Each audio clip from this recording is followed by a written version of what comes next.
I've seen one trailer for it. I wasn't impressed. So Yeah. yeah. Yeah. I just don't. I'm probably, unless it's something really big or something I'm looking forward to, I probably won't see much in the theater this year. It depends on what Yeah. it is. Yeah. When we heard Lee Cronin was making The Mummy, I was excited, but what we have seen from the trailer does not impress. So there's that. But man, we have a ton of pickups. And do you have the tier list? Because I think we didn't get to it at all last week, did we? Mm-mm. Because we went so long with Jeff's pickups. Yeah. So we're probably going to go along with these pickups. We were going to go very long. So Yeah. we'll try. And the thing is, because of, Jeff sending us the stuff, I really wanted to dedicate a good amount of time to talking about them and all that. When it comes to our Zia pickups, there's some for me that were kind of like on a whim because they were in sale. And sorry, my phone is going off. I had family trying to reach out to me right before we started tonight. And yeah, I'll just mute this phone. But there's some pickups from Zia that I got that are just, they were on clearance or whatever. And there's not too many I got that are on my list or big buys. But I put away my Funkos. So the Funkos that I got at Zia, you need to watch the video on John's channel to see the Funkos. Were you going to show any of your Funkos tonight, or that is just for the video? You got them put away? They're put away. Okay. Yeah, just for that video. Yeah. So you have to go see the video on John's channel if you want to see those pickups, which we got some really, really cool stuff. I got something that I'm very, very excited about, and John got a grail item for his collection. So, and we don't say that lightly. And John made no bones about this a while back. This was a grail item. It's right there. Yeah. There. So it doesn't even go on the shelf with the other like items. It goes right there displayed. Is that going to be its permanent home? No, just for the time being, because I have the autographed stuff, and so that will stay there. But I have Snow White, the Rachel Zegler Snow White.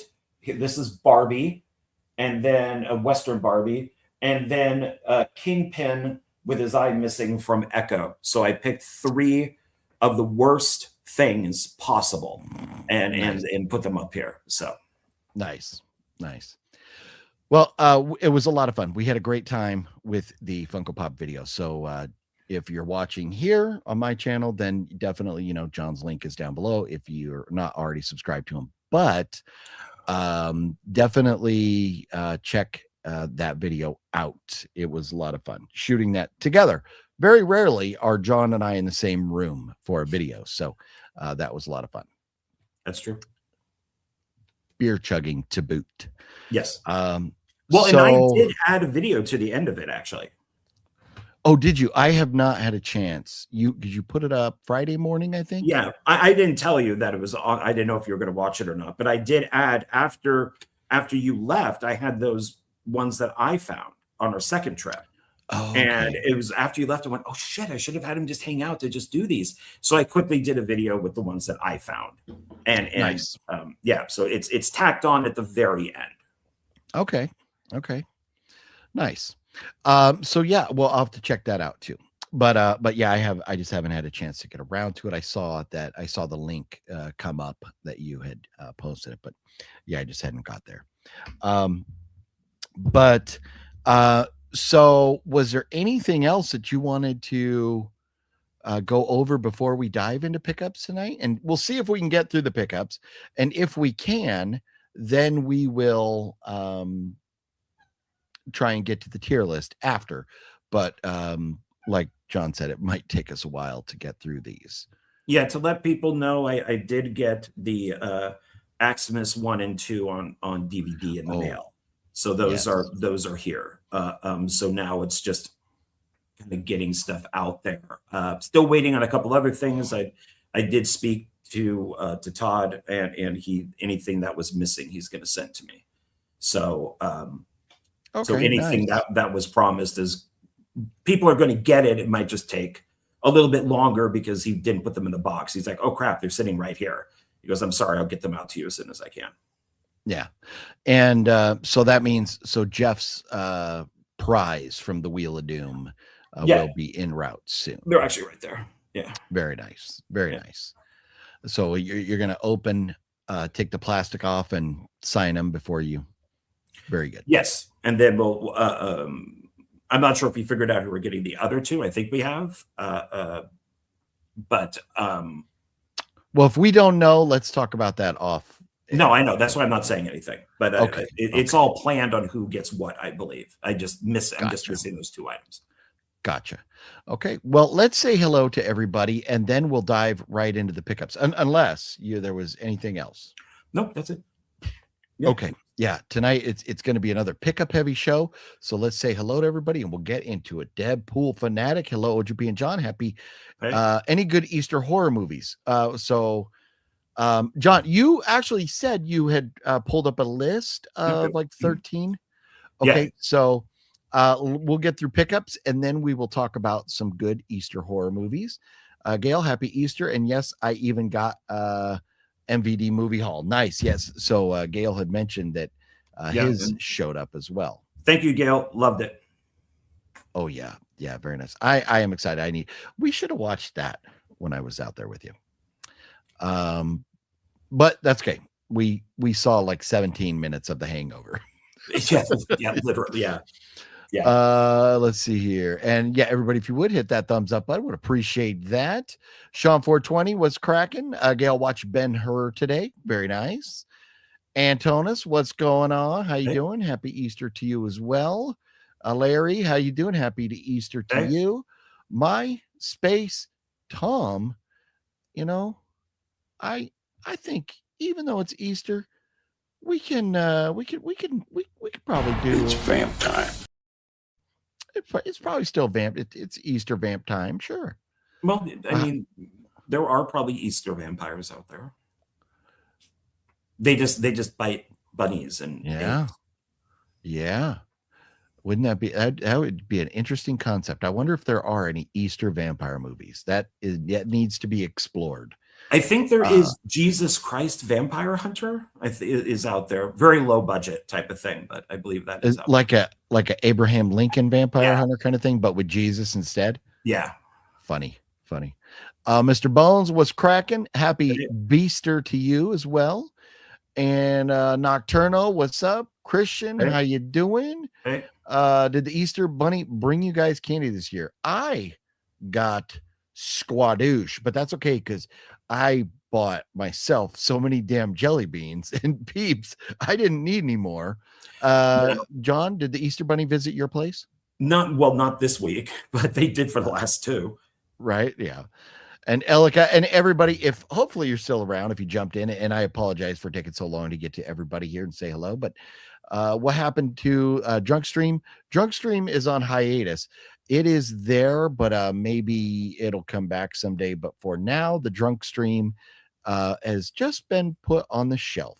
It has not been deleted. It's there, but it's just kind of sitting off to the side for right now. That's those type of streams I like to have for you all to join us live and then them kind of go away. It's an incentive for people to be subscribed and click when we're live to join us for the fun. Which is not to say I don't want everybody to be able to go back and watch and laugh at that video, because it will come back at some point, but and haunt us. I don't know when. Preminator, what's up? AOGB and John, Mr. Mullins, and everyone else. And let's see here. Fluffy Gamer. So how was the Hangover, the movie, and the actual Hangover? You know what? John's vodka, that Vegas vodka, was, I think, pretty good quality vodka, because between that and the Curves, I was a little hungover, but not bad.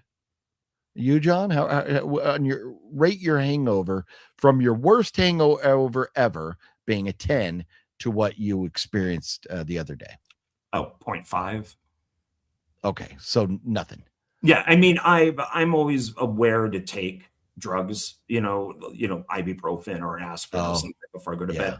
So I think before I went to bed, I took one. Then I got up to go to the bathroom early in the morning, and I took another one. So by the time I woke up, it was just a slight thing. So not a big deal. Nice. Brian Sanchez was cracking from Albuquerque, New Mexico. Decent. Larry didn't watch any movies. Did go pick some up recently. Going to be doing a pickup video this week. Very nice, Gail. Let's see here. Rest in peace, Chuck Norris. Yes. House of G fam was cracking. Hey. And Gail says, yes, John, don't take any shit. Well, and as I'm sure OGP will skip over them, but I do read every single one of these, and so I've already seen 2 that I could go tell people to go fuck off about. So are they joking though? Are they joking? I don't care if they're joking. I could leave, if I'm not making people happy, I could go. You don't gotta, I got. I think you're being too sensitive. Too sensitive. Daniel Barry, what's going on? How you doing? And Brian says, happy Easter to everybody. Let's see. We already saw that. Balzer, you two drunks, everyone in the chat. Happy Easter to you too, Balzer. How you doing? You too. Thank you. So John, your head actually looks very good because, and I don't know if James, well, I know James always comes through with the jokes, but we, were trying to figure out John's, lighting to, was the last video or whenever it was the film discussion I did with Donald. He just goes off the cell phone and he looked better than me. Yeah. And I have professional stuff. And it's just like, why do I look so oversaturated? Why do I look so bad? So we played around with the screen and the computer and the lights, and this is what we came up with. So hopefully this is okay. I haven't changed. No, you look fine. Yeah. Look, I got a wound. I got a battle scar right there. Ouch. Yeah. It kind of hurt.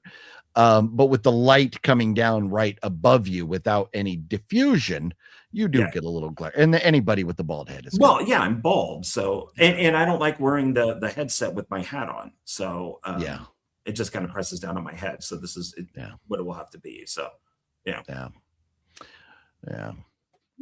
you look fine. Michael McNally was cracking, and Mr. Bone says pickups. Like, get to the pickups, guys. We are I'm skipping some comments. We're gonna try and get there quick. Nightwalker, what's up? Hey. Let's see here. Metal God wants to suck an egg. Whoa. I'm guessing we're doing that in a Dracula voice, right? John elevates the show. I'm glad he's not a weekly guest. It's a co-host show. He's a co-host. Well, thank you. I do appreciate that. Look, I'm 58 years old. I don't like taking crap. I took crap my entire life. I don't think. I think you're taking it wrong. I think they're just joking. I think it's just joking. I don't think it was personal shots. Let's see here. Will, quick, John Ward, what are your final thoughts on Salem's Lot 79 version, 2004 and 2024? Okay, we'll make this fast. Leave that up then. Okay. 1979 is good, but it's not the book. I enjoyed it. The miniseries is better than the TV movie, but it's okay. The 2004 version is the best version of them all. Miniseries on TV. It's the book. 2024, not the book, not even close to the book. It was okay. So if I had to rank them, 2004 first, then 79, then 24. Nice. Very good. And that was one hell of a quick, solid breakdown. And you did not lie. You said you were going to get through that quick. That was. I would not have been able to get through that fast. Fluffy says the stream was fun. The stream the other night was fun. It was very enjoyable. It was great being drunk with you and just letting everything be free as you did your, as I pointed out, your John Erica Towers. Hanging out with me and Erica. So you know what's funny? That the song Off the Hide, and you know the song, right? You know, the name of that song is Erica. And every time I think of that, I just think how funny that Charlie Kirk's wife, her name is Erica. It's, you know, one of those things like, you know, Barack Hussein Obama, Saddam Hussein, like they're nothing alike, you know, nothing to do with each other. But they are, but you know, in a way, yes. Yeah. They're on the political spectrum of conversations. Right. But it is just funny that I had no idea that song was called Erica. I had no idea. The name of that song is Erica. Yes. Yeah, I thought it was just like March or something like that. Yeah. And believe me, I know. Oh my God. But Nate in the Cosmos, what is cracking from East Tennessee? Hey, man? East Tennessee, is that what are we close to? What is the city up there? I'm trying to think of in East Tennessee. There's a city up there. Pardon. And I, for whatever reason, I am very slow at pulling. Usually, if I've been drinking, I'll be slow at pulling things up. But I'm not drinking. I'm just slow. Knoxville. Are you up by Knoxville? I love Knoxville, Tennessee. I do. But or are you close? Oh, Pigeon Forge. Oh, okay. Oh, so you're way over there, even past Knoxville. Okay. But I do like Johnson City, Tennessee. John wouldn't know because he doesn't listen to country music. No. But old school. Nice. But no, my wife has talked some of the places that we've talked about moving. If we were to move out of state, Tennessee has been on her radar. We do. I mean, there's lots. I mean, Nashville's great. Chattanooga's great. Knoxville's great. Lots of good stuff in Tennessee. Oh yeah, Dollywood, and my wife went to Dollywood with the kids. I have not been to Dollywood. I really want to go. Let's see here, Mr. Jami, what's cracking? How you doing? And let's see, any good Easter horror movies, OGP or John? Why don't we? You want me to send this to your list? Do you want to do your list real quick before we dive into the pickups? It's very fast, and we okay. So give us just a moment on the pickups, everybody. They're coming. Look. I'll tease you. MVD sale haul right here. Ooh. So I was thinking maybe we could do half Zia, then your MVD, and then half Zia. What do you think? Sure. Okay. Yeah, we could do that. Yeah. Okay. So I think I just sent it to you. Okay. So here we go. Oh, creepy catalog. I've never heard of that. That's cool. 13 Easter horror movies. So you have to scroll down, sir. Oh, I'm sorry. That's right. Okay. Yeah, this is one of the better ones that I found. So okay. We got a lot of pictures here. Oh yeah. Okay. So Night of the Lepus, that is always a good one, starring Dr. McCoy is in it. Oh, Star Trek dude? Yeah. Nice. Okay. So where William Shatner had Kingdom of the Spiders, he has Night of Olympus, which are rabbits, giant rabbits. And they made these fake little towns, and they let the rabbits just run through the towns. So they look giant. It's hilarious. It's a great movie. It's so bad. Nice. I've not heard of that, so that's cool. Yeah, it's definitely fun to watch if you've been drinking. Nice. Critters 2, the main course, which I think is probably the best. That's Mick Garris. That would be the best. Okay. Easter film. Yeah, we like Mick Garris. Yes, we do. Then this is okay. I would say science fiction wise, Critters 2, but Resurrection is probably my favorite Easter movie. It's Christopher Lambert. It's the director of Highlander also.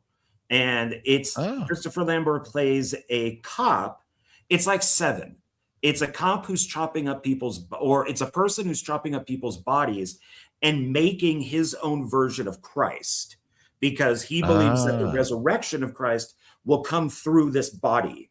So he kind of does a Frankenstein stitching job on all these bodies. And they have to, I think it's before Easter, they have to figure out what this guy's doing, where he's at, who he's killing, and all that. I think it's a very cool film. Nice. Yeah. I'm 0 for 3 on these movies so far. Okay. 1 second, John. Sure. HC coming through with the super. HC, what up? John, did you attend church today? I could answer that question, but I'll let Please John answer it. No. There you go. I did not. No. So, neither did I. So don't feel bad, John. yeah, my friend Noreen called me this morning around 9, and she asked if I went to church, and I said I went to 7 a.m. mass, and she goes, "Wow, that's a long one," and I said that's what the pastor said. Oh, boom. So let's see. Man. Okay, so let's see if you can get this one. Maybe this next one. Okay, right. Okay. Oh, went back. Resurrection. Peter Rottentail. So this is Polonia Brothers. Yeah, I definitely haven't seen it. I see Polonia Brothers and I'm like, skirt, hard left turn. Yeah, there's going to be a lot of rabbit stuff in this, I think. Of course, yeah, that makes sense. Well, I guess have you seen the Polonia Brothers flick? Yeah. Thoughts on it? It's fine. It's okay. I'm just not into that stuff anymore. So, it's when I saw it, I enjoyed it. Yeah, but I just don't. It is definitely like Polonia Brothers on the level of like the original Camp Blood film and like that type of stuff, right? Yeah, it's when both of the brothers were still here, so there's stuff I think was a little bit better. Once one of the brothers passed, it just became Mark. I think that's when it kind of changed, but it was. I mean, it's fine. It's all right. Okay. Cyril Rabbit. I have no idea. I've never heard of it either. Okay. Are these in order, like ranked best to worst or anything, or they're just 13? Okay. Yeah, I mean, maybe they are. They just don't have a number. Sure. Easter Bunny, Kill. Oh my God. The whole how many different that kills have there been now? That's funny. Yeah, I think I've seen this one because the mask looks familiar. Okay. Rottentail I have seen. I'm sorry, not Rottentail. That's Cottontail. No, I have not seen this one. Oh. 2 animal rights activists release a lab animal and immediately regret their decision. Okay, nice. Now, I kind of want to see it too. Yeah. Anything where animal activists get all screwed up. So, and then this one I don't know about. Atrocious. Yeah, never heard of that. Yeah, a brother and sister fall into a labyrinth while investigating an urban legend during Holy Week. Okay. No idea. Yeah, never heard of it either. Okay, this one, has a special place in my heart. Oh, God, I jumped. How far did this thing go? There. Nope. Easter Cat. Nope. What is it doing? Wow, it went far. Bunny Massacre. Easter Casket. Oh, it's all over. Okay, there we go. So Easter Bunny Bloodbath is, I am friends with the director, and one of my bucket list movies to be in, because I love this film, was to be in Easter Bunny Bloodbath 2. I am an Easter Bunny Bloodbath 2. Oh, nice. Okay. Who is the director? That would be, oh my God, I can't believe I'm blanking and I'm saying I'm friends with him. Richard Moog. There we go. Yeah. Okay. Yeah, I'm also Axibus 1 and 2 is in his Christmas book, and so I wrote some stuff for the book too. Okay, nice. So, yeah, he's a really good guy. He makes these like 0 budget movies that are actually really fun. So okay. Why does this keep? I think it's when it's the ads. It's the ads are killing it. Okay, Cotton. So we Easter. saw that. Okay, saw that. Easter okay, Bunny. Next one would be Bunny Man. Okay, I'm not going to touch anything until I have to. So he's known. Okay. Yeah, I don't know Bunny Man. I don't know it. I have not seen any of these movies so far. I'm kind of surprised. Yeah, because you're the holiday guy. I know, and I have. I didn't even think about pulling any movies down. I just have not had time. Understandable. Easter Casket I know about, but I have not seen it. Oh, My bad. I missed. I was saying hello to everybody. NG, what up? Sorry, NG, did not mean to miss you. Saying hello. But NG says, John, throw on Cinderella and cheer up. I think that would be Snow White. Well, but isn't Cinderella the one you just got from Jeff? I think that was the reason why, right? Oh, that's Cinderella. Okay, yeah, I could do that. Okay, that's fair. That's fair enough. I thought because I was pointing at the Funko Pop. So we're almost done here. So Easter Casket, know of it, but I've never seen it. Okay. Bester Day, Here Comes Peter Cotton Hell. It's got a cute girl. Beaster. She in a little bit looks like what's her name? Aximus 1 and Lindsay. She kind of looks like Lindsay a little bit, but lighter skinned. I can see that. Yeah, she looks like Lindsay. Bunny Man Massacre. And this I think has like 3 sequels to it, or 2 sequels, total of 3 films. I own one of them. Stop. Just stop. And okay, maybe is that the last one then? Oh no, Easter Sunday. Easter Sunday, which I'm not a fan of. Okay. I own it, but was not a fan.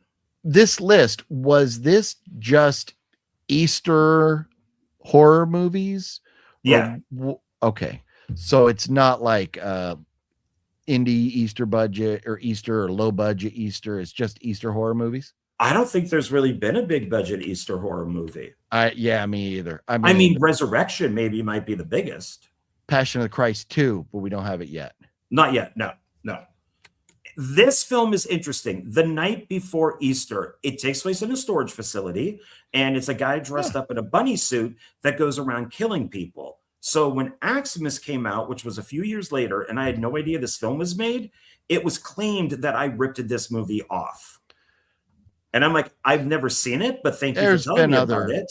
I'll go watch it. There's been other storage facility movies. Yeah. So you know what? They failed though, because they should have called it Axter. Oh, that would have been good. And I think that's it. I think that's the last one. So let me make sure. Right on. Oh no, Bunny Man Vengeance. So that's part of that Bunny Man Massacre, right? Yeah, Bunny Man Vengeance.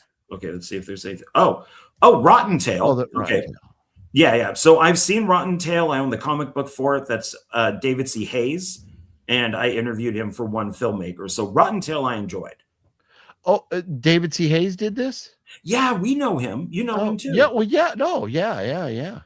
Yeah. So, and this was good. Those backwoods movies, man. Yes. And I think that's it. Yeah, that's the last one. So nice. Maybe if this did go in order, this probably, out of low budget stuff, I'd say this is the best one, even though I like Resurrection, but that's much bigger budget. Nice. Yeah. Well, very cool. Well, thank you for sharing, John. And so there you go. If you need any ideas for Easter horror movie watching this evening, there you go. Yeah. I think without further ado, fuck, I can't. Oh, here we go. I have a serious Blu-ray addiction. Mine. You're gonna be quicker than that. I'm serious. I'm actually gonna catch him all. Oh, what's in the box? No. Now that's an addiction, man. I never said that. I never knew you were a pickup man. We're right now at the Blockbuster Video Store.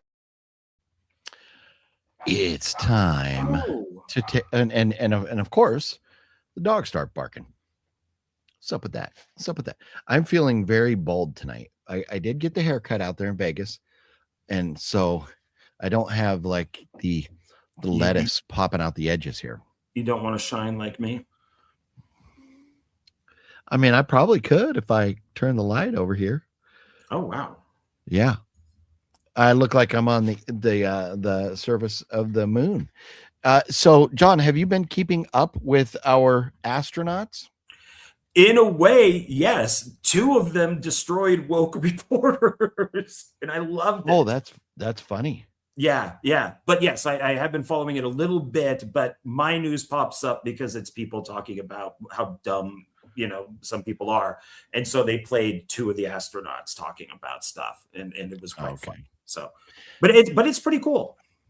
I am a science nerd. I love outer space stuff. I love listening to like Neil deGrasse Tyson, just different people talking about things, when it comes to space and science and stuff. So I've been following along. They're getting very close to the moon. They are very close to the moon now. And they've slowed way down. So when they do the flyby, they'll get some good pictures. Apparently they have already seen a part of the moon that has never been seen before with human eyes.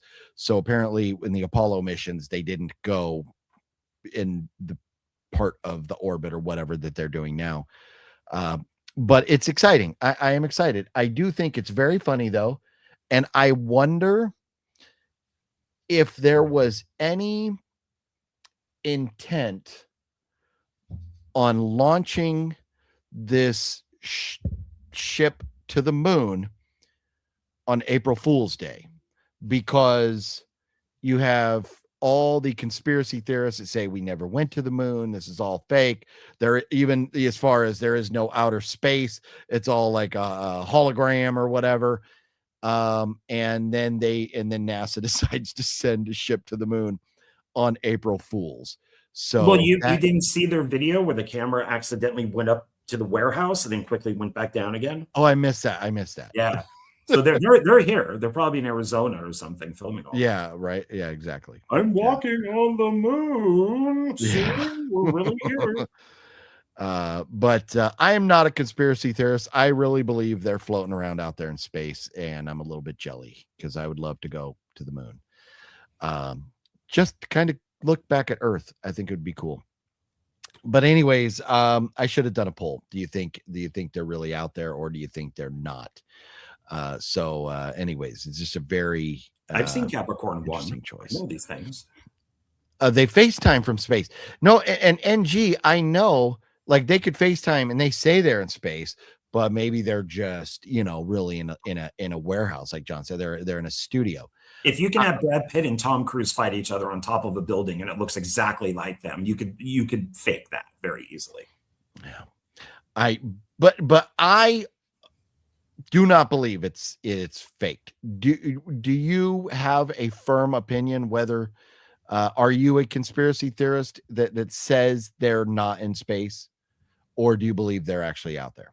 I believe that they actually are, but the conspiracy theories are fun. I only believe in one conspiracy theory. So 9/11. Yeah, that's it. I am a truther, and that's it. That's it. Okay. I mean, I love learning about Kennedy and all that type of stuff. So, yeah. Indie Phantom Sofa Cinema was cracking. Let the mayhem commence. Yes. Jen, what's up, Jen? Thank you again for the kitty cat cameo super chat there the other night. And hopefully Boris isn't too traumatized after that. Oh my God. You have the only two cats that I've ever met that don't want to be picked up. Every they other hate cat being on the picked planet. up. They hate it. So absolutely hate it. Got to grab some of that moon cheese. I know, man. I know. Moon cheese is good. Is Trump going to construct a death ray on the moon? It would be pretty badass if he did. It would be pretty badass. Yeah. Let's see here. Star Wars and stuff like that. Sure. And NG says real. They're using Starlink. Larry says, I've learned there's an ugly side to drink. You drink too much cause you vomit. You can be addicted if you're not careful. It's a chemical imbalance in your brain, so it's not like heroin, so it's different.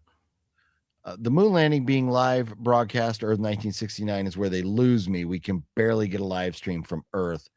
Yeah, it is. The stuff from the 60s is interesting, especially. I would have loved to have been able to sit down with Stanley Kubrick before he died and went like, so like for real, just be honest. Did you film the moon landing in a studio or what's the deal? Because the speculation is that Kubrick shot that.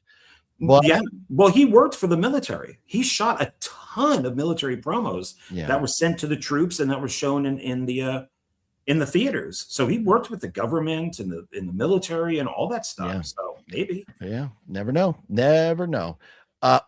Oi, Sexy Sumo. We're glad that Sexy Sumo and Fat Samurai Guy's house did not burn down in that fire the other day. That would have sucked balls. There was a big fire, got kind of close to those guys, but not close enough. So that's good. But yeah, they might see Dr. Evil's space base on the moon. You never know. It needs to look like a giant penis. Man, see, wouldn't that be amazing if the next, because this Artemis mission, they're not going onto the moon, they're just flying around it. But I think the next one they're going to land on the moon. So I want the astronaut. And of course, it'd be tough because they have their spacesuit on, but they seriously need to get off the spaceship and go $1 million. But anyways, let's talk about pickups from Zia Records. The audience is waiting. The crowd is filled with anticipation.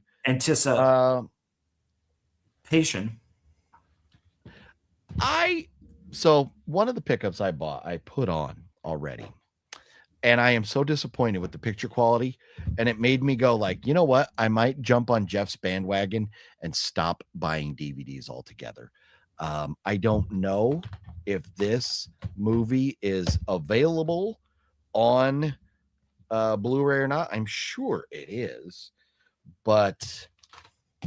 And now I can't find it anywhere. Why can't I find it? You know why? It's because I bought too damn many and I'm confused. I came home and put on The Relic. And I was excited. I was excited as heck for this movie, but it looks out of focus and it is just tough to watch on this. So I think I'm going to have to stream it somewhere. And I might go sell this back to Zia at some point because I'm not happy with the quality here. Do you own The Relic, John? I don't, but I want to. I like it. Okay. I would not get at least this widescreen collection edition. I would maybe find a different edition. The quality looks like crap. Yeah, some stuff just looks bad. Like I used to own The Thing, Carpenter's Thing on DVD. Oh yeah. And I bought it on Blu-ray. It didn't work. So I'm like, okay, I'll just watch it on DVD. And I'm like, okay, well here I'm watching it. And then I went out and bought the Blu-ray and I went, what the? There's a massive difference. Yeah. Like I never want to watch this thing. And I immediately sold the DVD because I'm like, well, let me see what the difference looks like. I think it was like Scream Factory's version. And it's like, God, yeah. So I get it. I understand. It's hard to watch most movies on DVD. Now, new movies that are shot in HD and they're beautiful, when they're downgraded to DVD quality, they're tolerable. But movies that were shot way back in the day on DVD sometimes are rough. And this might have been just a bad transfer. I don't know, but it's like literally blurry, like out of focus, not just lower quality or lower res. It's just blurry. So I turned it off, and I will show one other movie that I picked up that I watched, and then I will see. You and I can start rotating. So after I turn that off, I put on Lights Out. And now, have you ever seen this? Yeah, I've seen it a couple of times. This was really good. Yeah, I very much enjoyed this. Shazam. Yeah. Oh, okay. Yeah, he made a short film David called Sandberg. Lights Out. James Wan saw it. He kind of took him under his wing as like his protege and gave him Lights Out. And now he's directing superhero movies. So there you go. Nice. So a brief kind of synopsis on this without spoiling anything is that there's this family that's kind of dysfunctional because of things that are going on, that when the lights are out, there's this ghost, this demon, this creature, there's something that comes but can only come around when the lights are out. We learn more about it. I love the fact that they tell us how or this creature exists or what this creature is, this being entity. So they give you a backstory on it. It's not just like a thing that's there. And as we were going along with it, I'm like, this is okay. This is okay. This is okay. But the third act was really good. It pulled it all together. And I so enjoyed this. So I was really glad. $4.99 for this, $4.99 for the relics. So la la la la la la. 1 for 2 right here. 1 for 2. Thrilled with that. So John, oh look, Liv is in the house. What's cracking, Liv? How you doing? Hey, how are you? Larry says Peter Rabbit 1 and 2 might be the perfect movie to watch today or tomorrow. Yeah, maybe for like kids or families and stuff, but horror movie fans, we're looking for blood, sir. Yeah, unless it's called Peter Rabbit Massacre. You know, that's a Peter Rabbit bloodbath. But you're not into horror movies, so you do you, Mr. Larry the Batman fan. Is Passion of the Christ an Easter movie? It's, NG. John, I'll let John decide. Is Passion an Easter movie? It's an Easter horror movie. That might be the most violent movie ever made. I finally saw it. I own 2 versions of it. It is violent as hell. But it is a good film to watch on Easter if you're into Christ and you believe in the resurrection and everything, or and that's fine. I mean, Mel Gibson's doing a sequel, so I think, and that's where I think the kind of question lies in the fact that because of it involving Christ, we tend to go to it around Christmas. But it's not necessarily about the birth of Christ; it's about the death. No, and the resurrection. It's really an Easter movie. Yeah, it's about a bunch of Romans, nailing Christ to a 2x4. So it's incredibly violent. It is very violent and bloody. Yeah, and it's what I find weird about any of this type of stuff, and Mel Gibson has said it, is like he's saying, "Oh no, this is what happened." No, it isn't. You weren't there. You don't know what happened. They didn't have photographs or anything. How would you know? You wouldn't know. So it's like you could say this is an interpretation of what happened. That's fine, but this isn't what happened. So it's you can't say, "Oh well, T-Rexes happened." How do you know? You weren't there. You have no idea. Well, we go off. We take what we have, and then we give it our best guess. I mean, according to the Passion of the Christ, Jesus created end tables. There is a scene where he's showing his mother an end table. He goes, "Look, I made this table," and she's like, "Nobody's going to buy this," and it's an end table. It's very funny, unintentionally, I think. I would have to go. I would have to go watch that again to see. It's pretty but I mean, who knows? Who else invented end tables, John? Maybe he created IKEA. The German. Give the credit to God. Give the credit to God. Hey, if he can create the sun and the universe, he can surely create an end table. Okay, but sure. Jeff is in the house. What up, Jeff? Hey, Jeff. We are just diving into our pickups here. So John, your first pickup, sir, from and Jeff, I have your Xmas movies. So. Oh, that's right. Yep. Yeah. If you just hopped in, Jeff, yes, definitely. John has those, and I'm getting them out to you. So I'll show 2. I'll do what you did. I'll show a Blu-ray and a DVD. So I have Sand Sharks, and I picked this up. One, I like horror movies with killer animals and them, nature gone wrong. But it's Tom. So it's Tom Devlin. Thank you. Tom Devlin. It's 1313 effects. He is eaten by the shark in one scene. He's driving a dirt bike. Oh, okay, nice. And so I basically got it for him. More, and this was originally $12.99, which is why I never purchased it.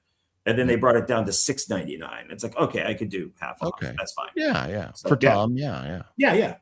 And then this one, I had to go back. I put on RIPD, which is Rest in Peace Department. It's basically Men in Black, but with dead people. And Jeff Bridges and Ryan Reynolds. I liked the movie. I thought it was okay. It's not as good as Men in Black. Got to the last 10 minutes, and that was it. It just stopped.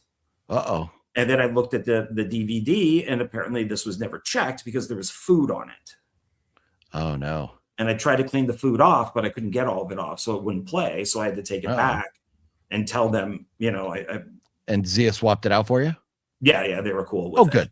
So yeah, so $4.99 for that one. So I think it's worth watching. Yeah, I mean, Jeff Bridges, man. Yeah. Yeah. So the next one that I picked up was Farmhouse. This was $4.99, and it's a I guess reviewed by Fangoria, but I liked the artwork. I thought was kind of cool, and for $5, there was something in. I don't want to read the whole description, but I enjoyed what it said in the description. And is this the one that has the dude who played? Oh man, I'm drawing a blank.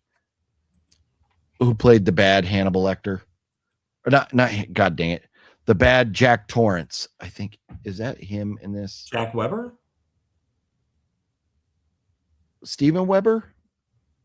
Oh, Steven Weber. Yeah. I think. Okay, yeah. So it is, and that's another reason why. Because I like him in Wings. I just don't like him as Jack Torrance. But he's in this. So okay. So there's that. So Farmhouse. Have you ever heard of this or seen it?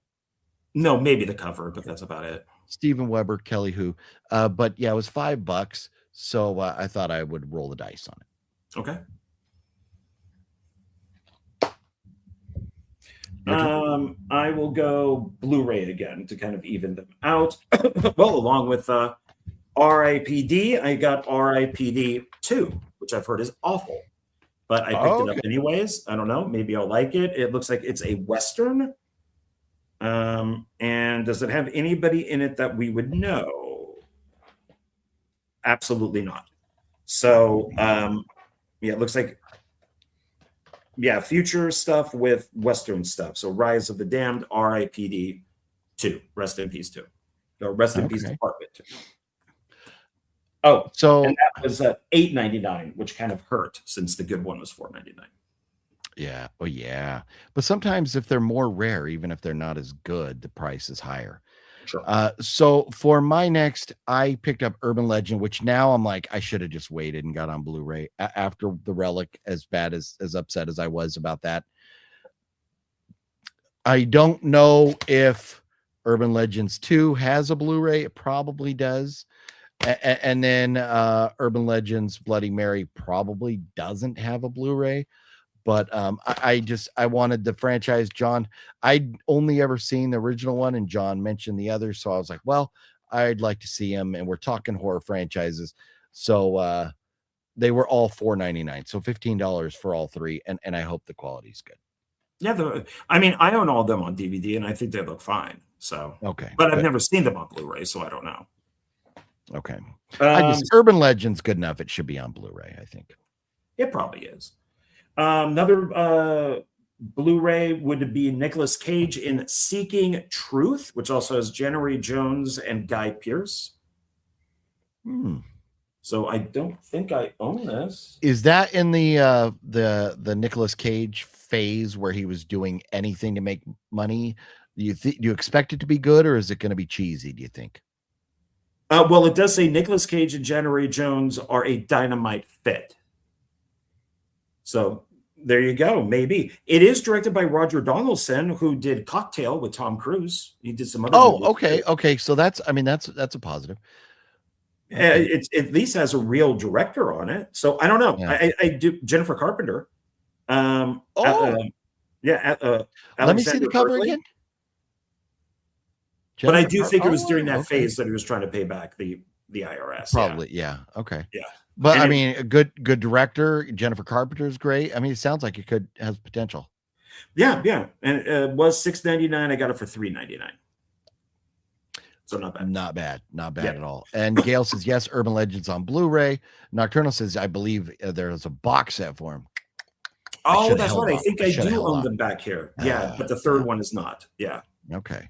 OGB and John, do either one of you have Spaceballs on 4K? Either Kino Lorber. Well, John, just hold on. Spaceballs on 4K, either Kino Lorber or Arrow. Do you guys know if the transfer is the same? I do not. I have it on DVD only.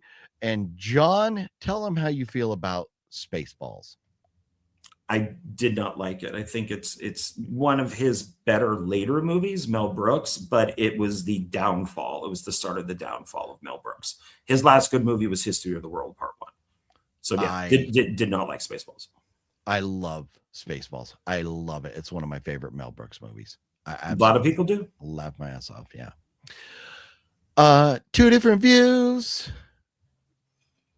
We're allowed to have two different views. I can't remember any of the lyrics right now. Either I can't go past that either. So it's a Fix song for people who don't know. Yeah. The Fix. Bought a Blu-ray called The Mask of Satan. I like older Italian films from the 80s.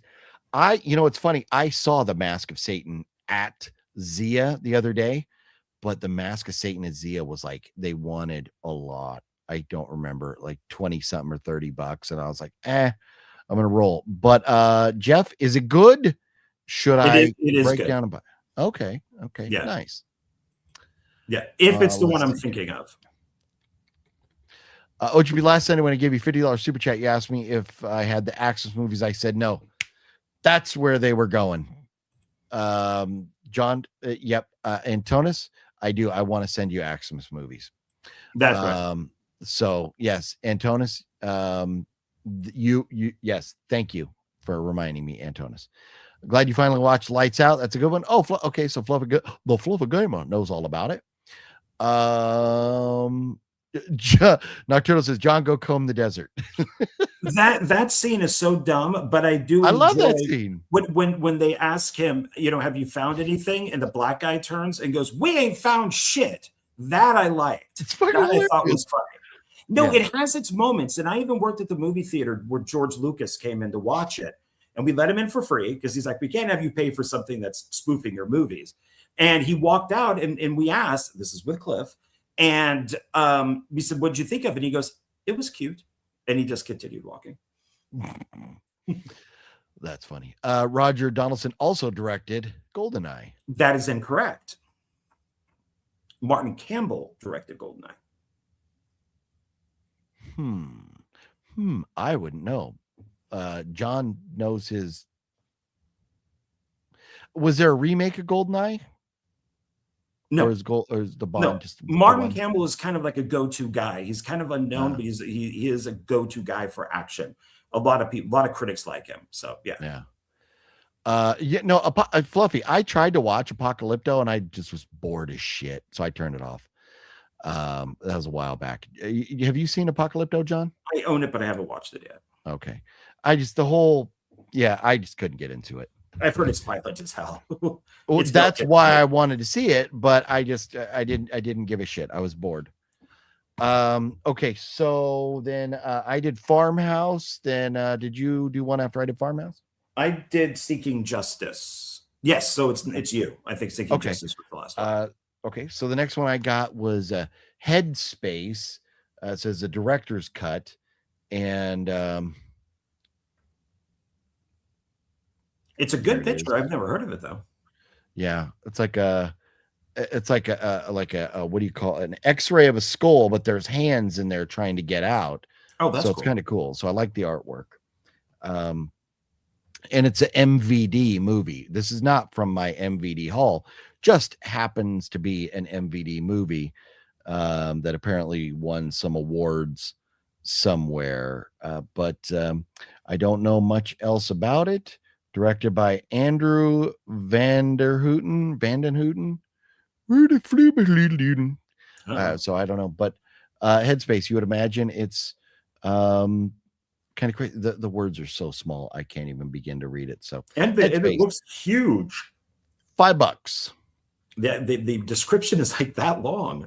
There's a lot to it. Yeah, there's tiny, Yeah. That's why I don't want to.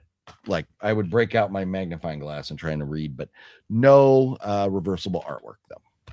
So if anybody was interested, being MVD, you kind of go like maybe not, but no. Okay, John. I picked up this one because it sounded like The Long Walk. It's called The Human Race. Mm. And it looks like people are trying to 80 strangers from all walks of life are ripped out of their daily lives and forced to participate in a brutal race to the death. Sounds like The Long Walk. artwork, that artwork, and maybe even the title seem familiar to me. Does it have who's the star? Anybody famous in it? No. Okay. No, I'm going to say no to that. I don't know anybody that's worked on this. It does have, I mean, the guy's missing a leg, but on the back here, you could tell it's like photoshopped. It does not look good. Well, how much did you pay for it? Was $6.99. I paid $3.99. Okay. So, I mean, $4. You roll the dice. Yeah. I mean, somebody's head's getting blown off right there. So, and I liked The Long Walk. I thought that was pretty good. So, yeah. I picked up this Fangoria Fright Fest. This is kind of like the 8 films of Die For and stuff. I like the Fangoria ones. But Roadkill, Driven to Hell. I mean, it's great artwork. Semi truck gonna run her over. Looks fun, and on the back, looks like she's being dragged down the asphalt there. But I don't know that it has anybody. Oh, and this is an Australian. That's not a knife. This is a knife. That was one of the funniest parts of the video the other night when I pulled out your knife out of the drawer. And I'm like, that's not a knife. This is a knife. And you're like, because I was kind of flailing that knife around. And yes, I do say knife because they're from Australia. So they say knife, kind of just like this guy says. No. My bad. I cut you off there. Oh, I said because I thought that's because you were from Boston. No, knife. Knife is Australian. It's knife is Australian for beer. So no, so I wouldn't know anybody in this at all, but the artwork and stuff looks fun. And I mean, how many movies have we seen where there's a car or a truck or something that's terrorizing people? And then you could see above the headlights of the truck. And I left the tag on so I would remember and show you what I paid, $2.99. But above the truck, the artwork is actually a skull. See the like the truck looks like a skull on the lights there and stuff. Yeah. So yeah. So I thought, you know what? Cool artwork sometimes gets me. It gets me, even though there's a lot of Australian films that I bought that I watch and I'm like, but fingers crossed on this one. Okay. Blu-ray. This one I got, always been interested in it. Haven't heard too many good things, but it's Johnny Depp, Transcendence. Where he basically puts himself in like a computer or something. Oh. I wonder, is that the where he was gonna die or something, and then he's a millionaire. Yeah, and he's got all these like satellite thingies. Yeah, I think I have seen that. I think that was pretty good if I do recall. It's got Morgan Freeman, Cillian Murphy, Cole Hauser, Paul Bettany. So it's got some good people in it. I don't know. I think that's one where you're trying to decide if it's really him in the computer or if it's just all of his memories that the computer has kind of created an AI version of him. Okay. But the computer is evil. So spoilers. My bad. I mean, this film did come out in 1916, so I guess that's been long enough. What year did it come out, John? 1916. 1716. 3001. Okay. 1916. Johnny Depp might have been like negative 60 years old or negative 50 years old or something. When did 2016? Oh, okay. But it was $7.99. I paid $3.99. Decent. Oh, and that's for $3.99 for a Johnny Depp movie. You can't go wrong. Cannot go wrong. Yes. We support Johnny Depp. Yes. The next one I bought was $1.99, and we're like on a kitty cat theme right now. Yeah. It says based on the Edgar Allan Poe story, Black Cat. Rare. Even black cats like their steak rare. Is that not correct? Gamer. Based on the terrifying tale by Edgar Allan Poe, Black Cat is the story of an animal possessed and a cure that cannot be broken. Oh, and a curse that cannot be broken. Possessed animal, curse that can't be broken. As one man stands accused of the disappearance of his wife and child, he cannot explain what happened. So a kitty cat wrecked this guy's life, basically. What a pussy. I know, right? Shauna Erickson, Philip Jones. Look at the number of people that are credited on the back is only 2 rows, so you know it's a low budget. It's probably going to be terrible, but it was $1.99. Sometimes you say F it. Black Cat. Yeah, why not? Rare. Might as well go for it. Yeah, rare. This one, Blu-ray again, is not a horror movie at all. It's a drama, and I showed it to you, going, look at this cast. So I am a big Bradley Cooper fan, and so it's called The Words, and I'll read off who's in it.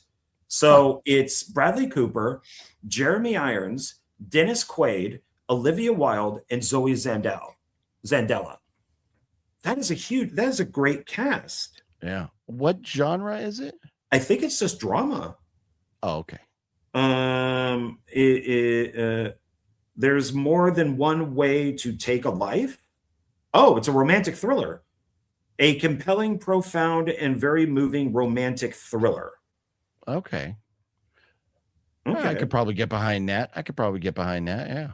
Yeah. Yeah. Not to go into the like whole Bradley thing. Cooper. Yeah. Yeah. He's one of my favorites. So, Paging Dr. Cooper. Yeah. Not nearly as funny as what they actually say. Yes. Mario was cracking. Happy Easter to you, Mario. Got it for $3.99. Very nice. Brian Sanchez says Black Cat gets 2 thumbs up. Very nice. Roger Corman did Black Cat. I don't think this is Roger Corman's version. This is Sergei Rodunsky, Rojak Films. So maybe there's another a Roger Corman Black Cat. Yeah, he did a version of Black Cat in an anthology called Tales of Terror, but not like a movie. So the next one I got was Pulse, and I already have the 3 Pulse movies and then a separate Pulse movie. And now I have another Pulse movie. So I'm like, it's like a whole collection of Pulse films. Yeah. But this one, I picked it up because it has Norman Reedus and some other people. But we love Norman Reedus, and it looks cheesy. It's so hard to show the artwork without the glares and stuff. My God, is that English and Spanish for a description, or is that all just English? It's all English, yeah. But I don't know why. They also put scene selections on here. Special features is one thing, but we don't need scene selections. Cast and crew interviews, 5.1 surround, scene selections. They put scene selections and then special features, scene selections. They got to fill it up. Subtitles, previews. Yeah. Strong violence, language, and some drug and sexual content. Directed by Marcus Adams. Never heard of him, but Madeline Stowe apparently maybe is the headliner here, but Norman Reedus. And this is from, it says horror thriller and approximately 90 minutes, which is a good time. We like 90-minute movies.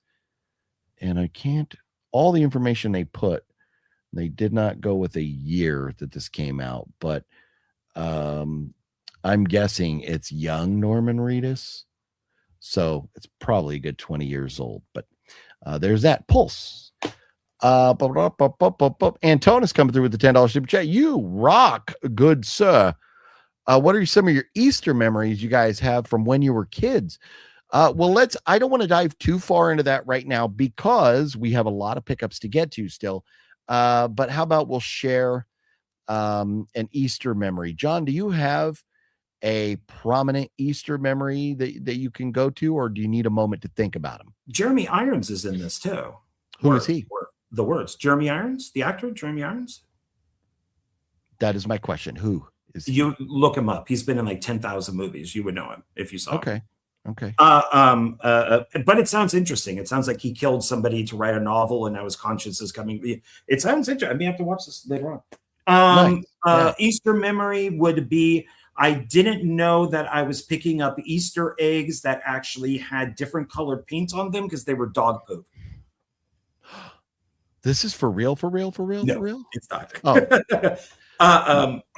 But would that be good? No, it'd be terrible. I don't really have any, to be honest. I mean, I don't know. I mean, I guess they're just all. I mean, I remember screaming my head off as a kid when my grandmother put me on like the lap of the Easter bunny when they took the pictures. That I remember. I did the same thing. Did you have Easter egg hunts? Did you participate as a child in Easter? Okay. I guess there's like no weird or anything because Easter was all normal. You know. Well, I don't think he's looking just in Easter. He's just looking for Easter memories. For me, like for example, my favorite Easter memories as a kid is going to the San Diego Zoo with my parents on Easter, and then going to like the chicken pot pie shop, and like San Diego chicken pot pie shop is very famous, but making a day of it on Easter, waking up, Easter bunny came, getting our baskets, and then having chocolate and stuff for the ride down to the zoo, walking around seeing the animals, and then going out to eat afterwards or before sometimes. But great Easter memories there. Also, I remember the park next to my elementary school has a big old park right next to the elementary school, and they would do this big old Easter egg, more like not a hunt so much as but I mean, I guess you would call it a hunt, but everybody lined up and then they threw thousands of Easter eggs out in this field, and all the kids, hundreds of us, would just go running and picking up as many Easter eggs as you could. Hopefully they were hard boiled. No, they're plastic with candy in them, sir. The real Easter eggs, the real ones. Okay. Not those fake ones from chickens. Not the chicken abortions. These are the Easter eggs that come from bunnies' butts, sir. Oh, those. I've had those before. Yeah. They're like little pellets. They taste good. Yeah. So, yeah, I guess, I don't know. I just don't. I have Christmas. Yeah. Halloween. Sure. I just can't really think of anything for Easter. I think, like I said, I think it was just Easter was always kind of normal. So, yeah. Sorry. Okay. Sumo says Jeremy Irons, Die Hard with a Vengeance. You would have to have seen Die Hard with a Vengeance. How have you not seen Die Hard with a Vengeance? I know Die Hard. Do you go to the movies? I saw Die Hard 1. I don't need to see 3, 4, 5, 6, 7, 8. They're all going to be the same. God, he was also in Reversal of Fortune. He was Alfred in the Zack Snyder Batman movies. He was Ben Affleck's Batman films. He was Alfred. He's been in like 10,000 movies. I saw one movie where Ben Affleck was Batman. I think he was fighting Superman. So Alfred in that would be Jeremy Irons. Okay, I'll take your word. I don't remember him though. Oh my god. And the voice of Jafar, that's a pretty good role. So it's big name dude that I don't know about. Oh my god. I have a new favorite memory. John's mom dyed my balls like Easter eggs say. Nice. And I hope that she cracked them open on the oven and served them to you on toast. Different colors, each like different colors, or both the same. That's good. Because if you dip them, that's easy. But when you can get one color and the other another, that's what about your pubic hair? What color did she dye that? Oh. Or your butt hair. John, what's the next movie you bought? John. Well, speaking of my butthole, I did words, right? Yeah. So I guess I'm next. This is one that you picked and put back, and I grabbed it. So Headless Horseman on DVD. Oh yeah, and From that the is director of Sharknado. Yeah, And it looks like it's a Yeah. Sci-Fi Channel movie. it probably is, knowing that it's him. Oh, But yeah, you that's have right. a bunch of the Asylum stuff, even though that's not Asylum. You have a No. bunch of Asylum movies, and he's like the Asylum go-to guy. Oh, I have this entire stack down here is all Asylum. So Nice. the guy who did the music, it did the Halloween music with John Carpenter. He was his Alan Hayworth. Mm.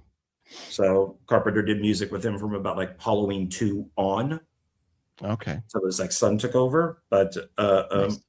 yeah, it looks like it's modern day, and then the Headless Horseman is chasing after them. So that's why I like it. I don't want period piece. I want modern day with the guy running around. It was $4.99. Yeah. So why not? Yeah, not bad. Not bad.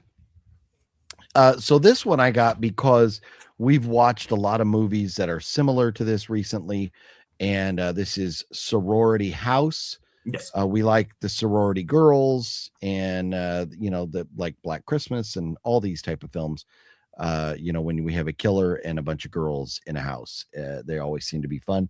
Get ready for a killer party, it says, and it's low budget, and you could tell because they don't have much going on down here.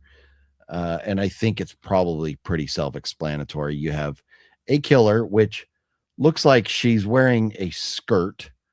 So I'm guessing the killer is a girl, or they're misleading us with their artwork or whatever. But put an axe in somebody's hand and run into a sorority house. I'm sold. I'm in. Written and directed by Jordan Pacheco, who I don't know, and stars a bunch of people I've never heard of before. Yeah. So it's not rated.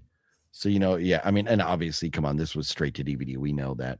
But it was $4, $3.99 for this type of film. It's worth rolling the dice because usually we have a good time with these. Do you own this film, John? I do. It's right back here. Okay. And have you seen it? No. It just sits with all my sorority movies. So maybe that's something that we can watch at some point. Yes, I think we should do that at some point because I'm looking forward to seeing that. Yeah, we could maybe go for next week. There you go. Blu-ray, Snowpiercer, I picked up with Chris Evans. Oh, yeah. They made a TV show out of it too, but they're on that. It's like apocalypse type of thing, and they're on a train, and it's divided by classes, like rich, poor. Yeah, so it's supposed to be good. It's based on a graphic novel, and it also has Ed Harris, John Hurt, Octavia Spencer, Jamie Bell, Tilda Swinton. It's got good people. Nice. Well, that's cool. Yeah. Yeah. No. That's one that I've been. It's kind of like not necessarily on my list, but one that I've been curious to see at some point. So nice pickup there. Yeah. Thank you. Yeah. What'd you pay for it? Oh, I'm sorry. $8.99. Okay, that's not bad. Hopefully, it's really good. It's under 10. I'm okay. Yeah. Yeah. For something. Like Metal Greg says, I am so taking advantage of the festivities in Sleepy Hollow, New York for Halloween this year. I should, since my mom works in Sleepy Hollow. That's really cool.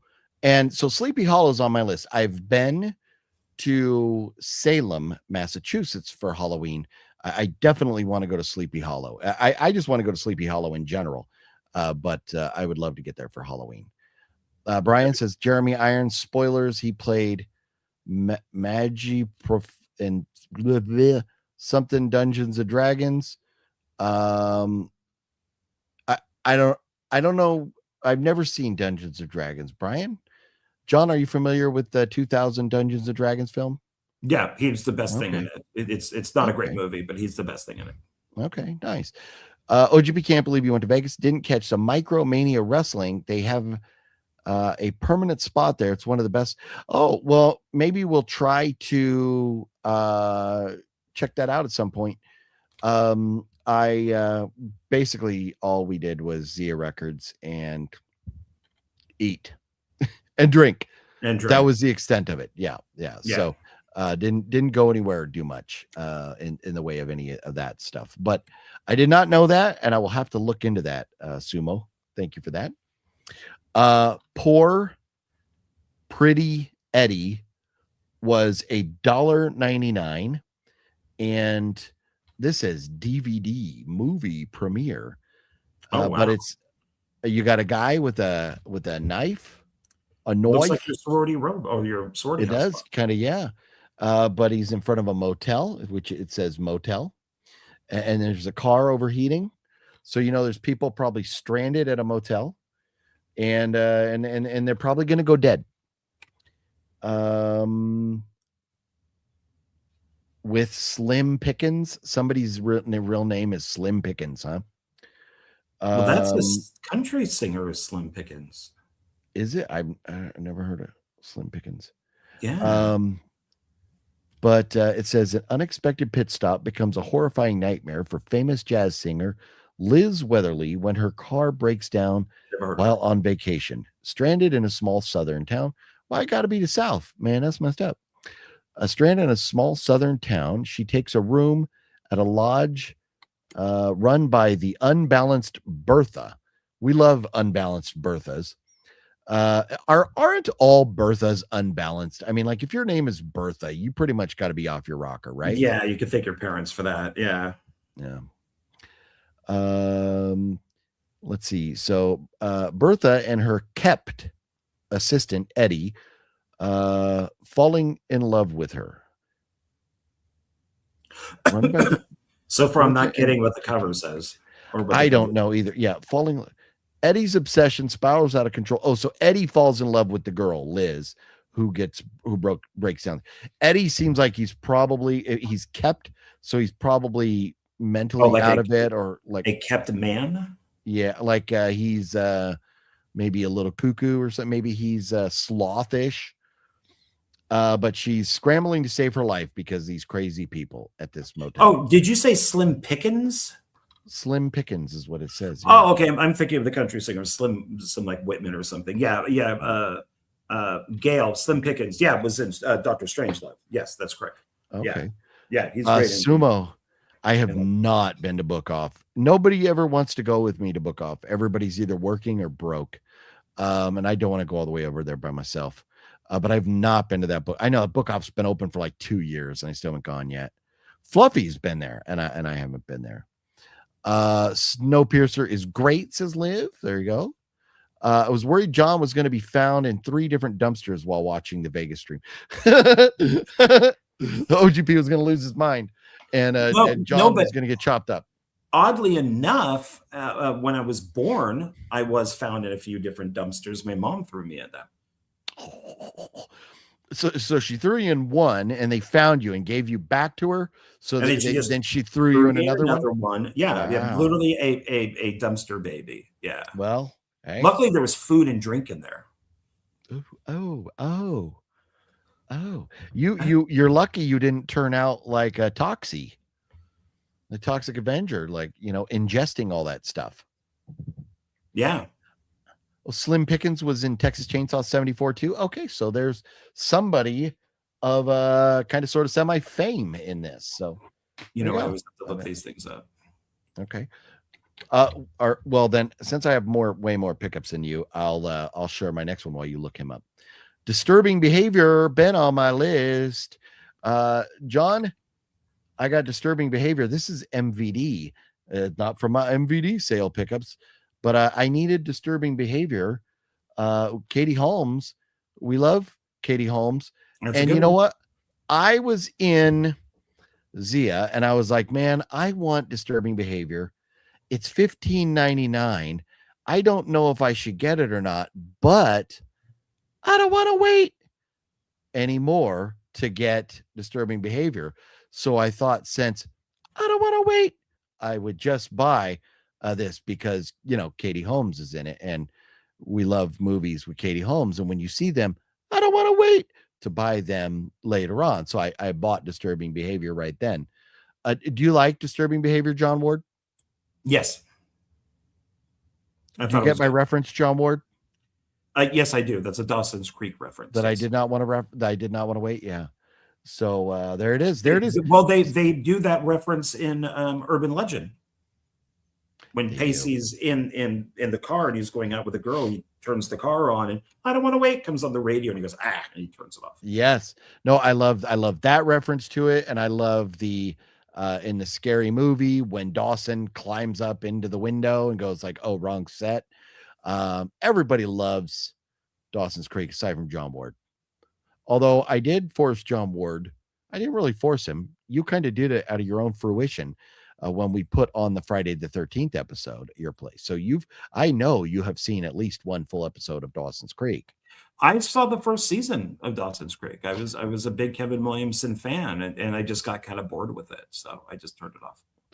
Yeah. Anyways, I have seen it because my wife was a big fan, and she used to sit right on the couch over there until I got too crazy. Yeah, but then I became an addict, and here I am.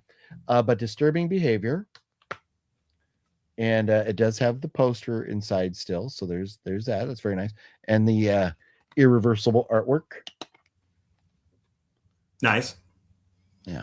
So I don't mind spending. It's a Blu-ray.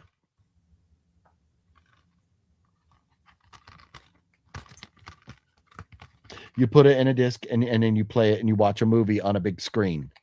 You do, yes. So Disturbing Behavior, that was on my list. I think that might have been my biggest high dollar item of the non-Funko item. I'm sorry, House of G. Slim Pickens was not in Texas Chainsaw Massacre. Oh. He was in Blazing Saddles, though. Oh, okay. How many do you have? Are we halfway through? Do you want to do your MVD? I still have 1, 2, 3, 4, 5, 6, 7, 8, 9, 10. I still have 10 more from Zia. I think I have 15 as a total right now. Oh, okay. Okay. Well, then I'll set these aside. Oh no, I have 11. There's this one too. So I will show you from my MVD sale. I don't even know these. I'm excited to see what these are. So this one I did mention to you, I think that I wanted to get this one and why. I picked up Devil's Domain. Oh yeah. If it was not for this movie, I would not know you, John. If it was not for this movie, I would not know a lot of people. Because David Sterling produced this, Jared Cohn directed, and on the set of this movie, David and I sat there and talked and decided to film Clown Motel Massacre. Okay. And then, a while after that, I had a meeting with me and Tom Newth and David. And then after that, David mentioned that he knew this guy, John, in Vegas. He was kind of an asshole, but if you can deal with that, he'll come be your killer clown. In fact, you weren't actually supposed to be the killer clown, but I was not. It's another whole story. But Devil's Domain. And Sumo, if you're watching, so I went to the set of Devil's Domain with that Fat Samurai guy and Renee Nazota from Storage Wars and Cool Duder and Wet Movie One and Cinestalker and Luna Meow and Gabe. The only person we were missing was the Fluffy Gamer.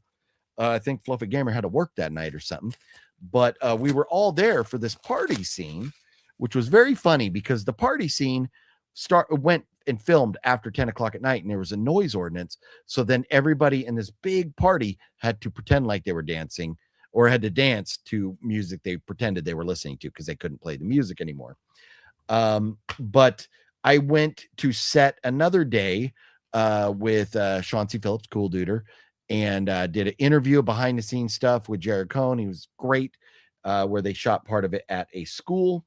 But Devil's Domain, it's a domain, like a website domain. It's kind of about the devil having a website or being involved in stuff like that. This movie stars Michael Madsen. This movie also stars a gray van that was also once driven by William McCroy. And it's not pronounced McCritty. It's pronounced McCroy. But that same van, Tom Newth's van from Clown Motel Massacre, is also in Devil's Domain. So and now it's in police holding because it's a creepy van. Yeah, it is. It is. So anyways, schools. This was a movie I was excited to pick up for a while. This was it's an MVD, obviously I got it.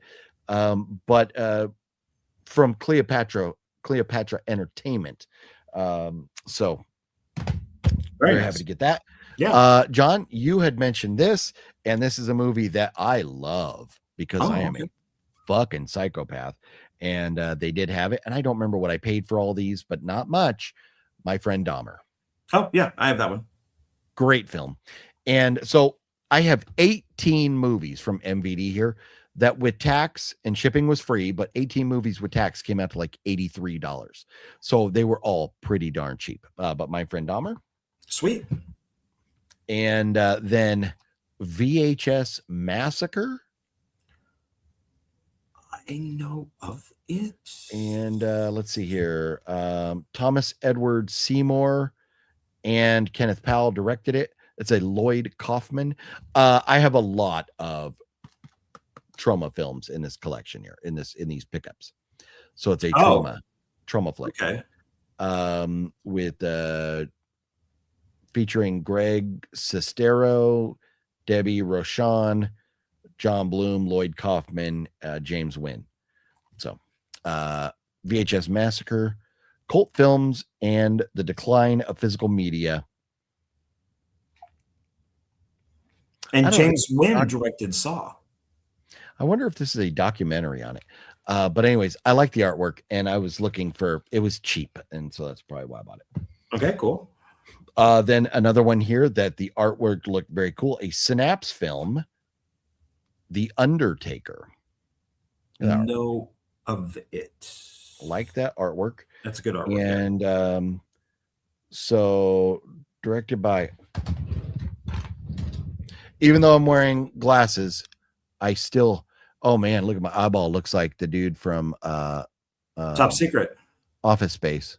Oh, I was going to say just Top need Secret. to, or Bubbles. A deadly virus outbreak is turning people of Japan into flesh-eating zombies. The government intervenes, trying to separate the survivors from the infected. And directed by they're Japanese folks. It's only 65 minutes long, so if it sucks, you get through it pretty quickly. But a Japanese zombie horror movie. Okay. Those could be good. And then Nazis at the Center of the Earth. That's Asylum. That I like that one. Because why not, right? And because that Iron Sky came out, which is zombies on the dark side of the moon. So they're just ripping it off. But it wasn't bad for Asylum. It wasn't bad.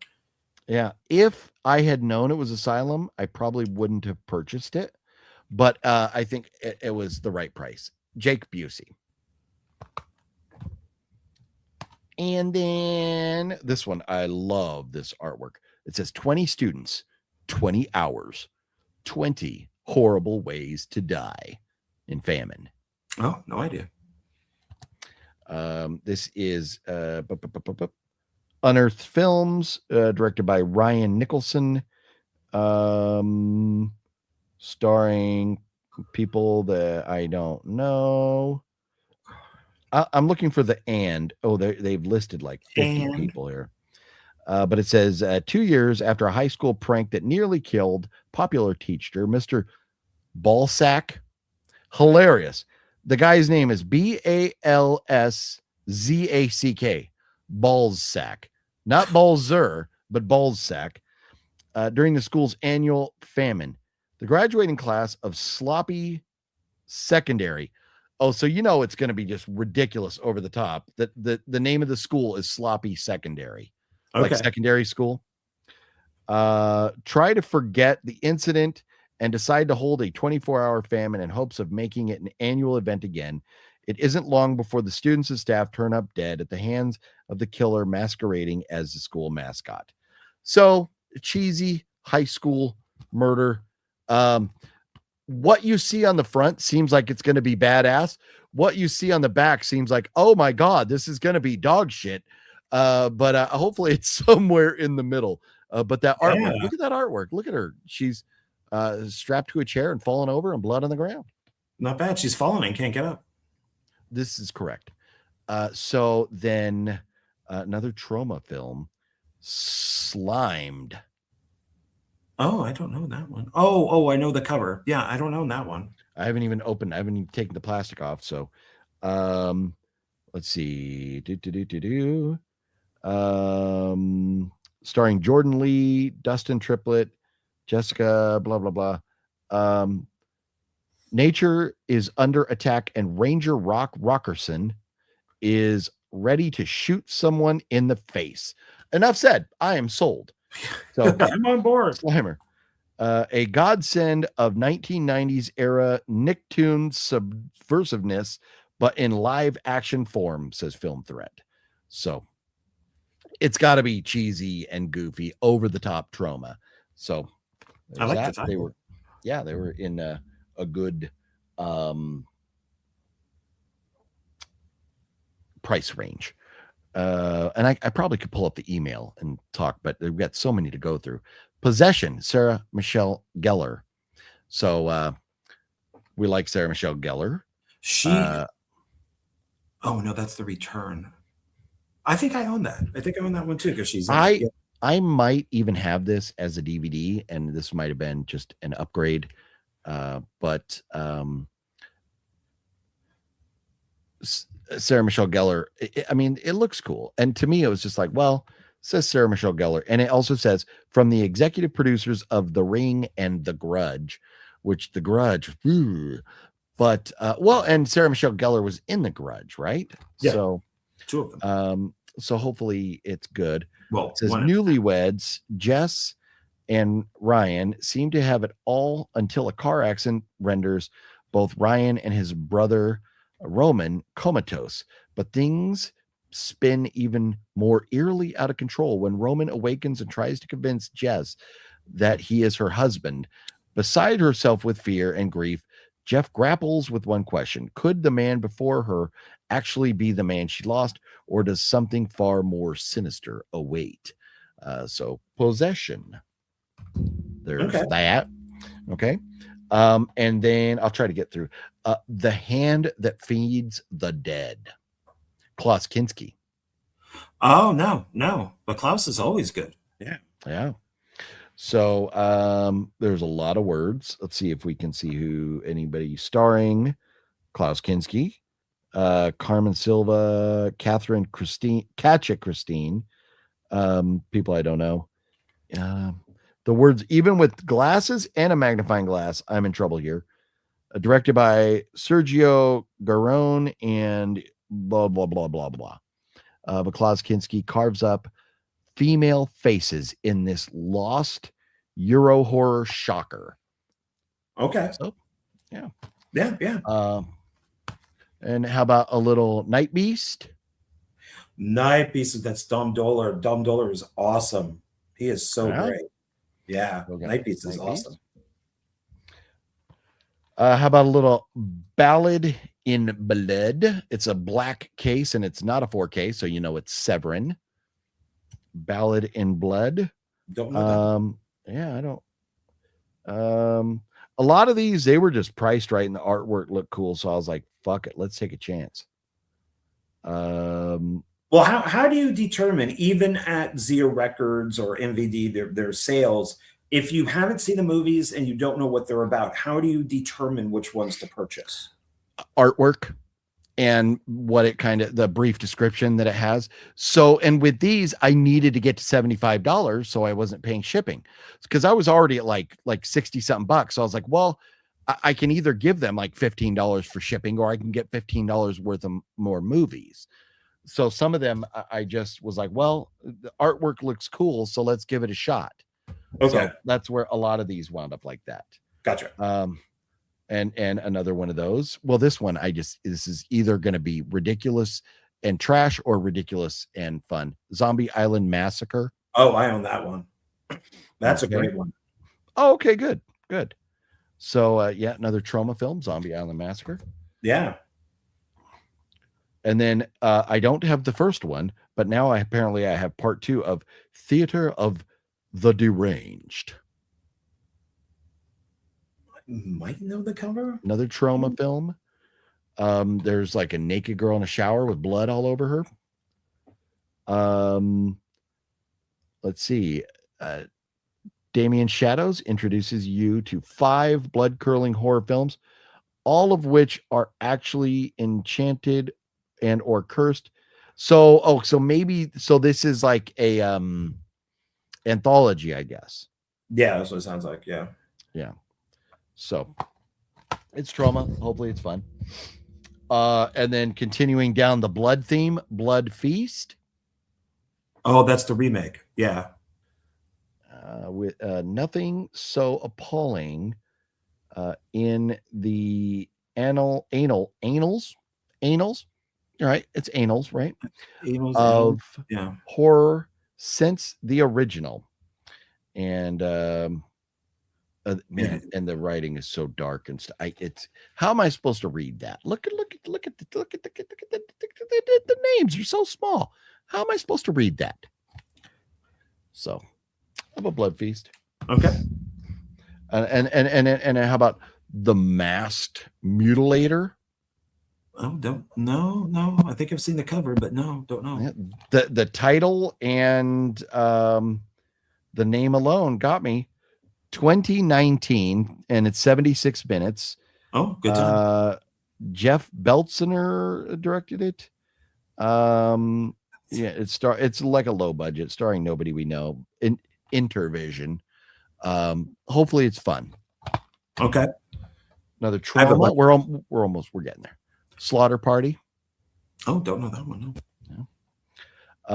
So this has Ron Jeremy, Felissa Rose, Brink Stevens, Lloyd Kaufman, obviously, Mighty Mike Murga, I don't know who that is, but Slaughter Party, and cult superstar Felissa Rose, and porn legend Adam Glasser, aka Seymour Butts, star in the drop dead funny slasher spoof Slaughter Party. When a twisted mad scientist sets his sights on a gang of bikini-clad lesbians, he unleashes the ultimate killer to crash their party. So there it is. So I guess that's supposed to be Felissa Rose on the cover right there. I was going to ask you if that was her, but yeah, I think it is. Yeah. I think so. Yeah. I haven't looked at any comments in a while. I have 2 more here, and then we'll look at comments, and then we will get back to. I don't.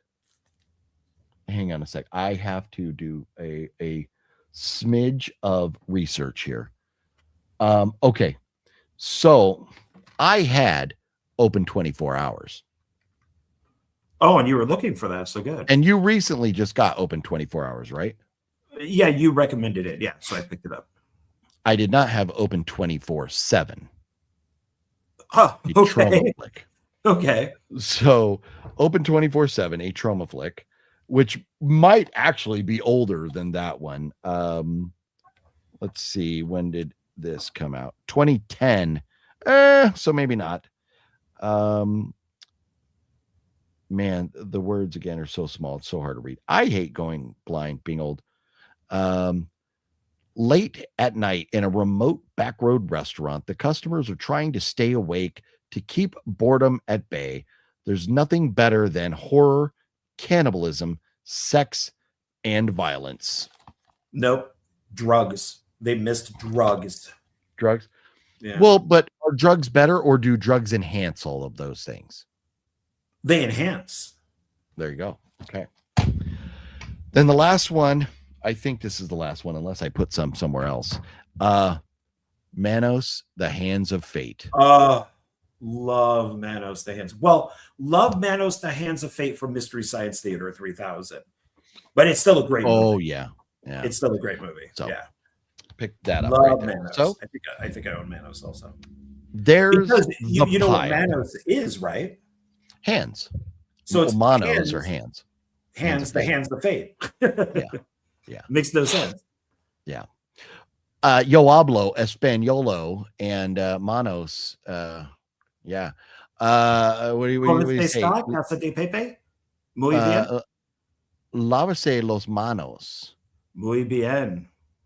Yeah. You do want to wash your hands very well because you don't want dirty hands when you're knob gobbling. So I missed a bazillion comments here. Sorry about that. If I let's see, we'll try and get caught up here. Sean wants to know who farted. Liv loves Manos. Nice. Or Monos. Oh yeah, old guy Phil. That's me. Night Beast is an excellent choice, says Jeff. Thank you. All Kinski films are a must. He was a madman. Yes, he was. Slim's greatest scene was in Pat Garrett, and he's dying while looking at the lake. Pat Garrett? Yeah. Pat Garrett and Billy the Kid. It's the same. Oh, okay. Nice. Let's see here. So if I miss some of your comments, please forgive me. Oh, yeah. Greg Sestero, LOL. Oh, hi, Mark. Is Greg Sestero in the room? The room? Yeah, he's in he wrote The Room, I believe. Well, he wrote the book based on The Room that then they did Disaster Artist from. Oh, well, because what's his creepy dude who I got his autograph on a t-shirt over there? Didn't he write and direct The Room? No, that's the guy with the long hair. Yeah, that's what I'm saying. No, yeah, that's the weirdo. Yeah. No, I know that's not him. Yeah. I'm missing what we're talking about, okay. I guess. Who is Greg Sestero? Actor, producer, writer. Yeah. Okay. All right. Okay. So that's Mahal, not Michael Mahal or Mahal Empire, but that's Mahal. Okay. So Greg Sestero is Mark. Oh, so Mark is played by Greg. Okay. Thank you. That explains to me. Okay. Nice. Noise. And I don't know shit about fuck. I really don't. I have to admit, I'm not a fan of The Room. I only watched it because I wanted to see Disaster Artist. So I watched it first. Well, The Room terrible. It's but it's to me, it's not even good bad. Like I would much rather watch Birdemic, Shock and Terror, than The Room. Oh, well, Birdemic is fun though. The Room is just terrible. Yeah, I would never own The Room. I do own Disaster Artist, but I would not. I don't think I'd ever own The Room. So, okay. So return to your pickup, sir.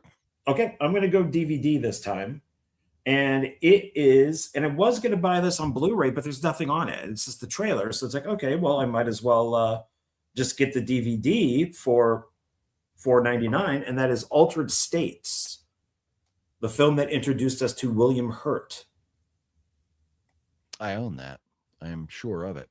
It's a Ken Russell film. It also has Blair Brown, Bob Balaban.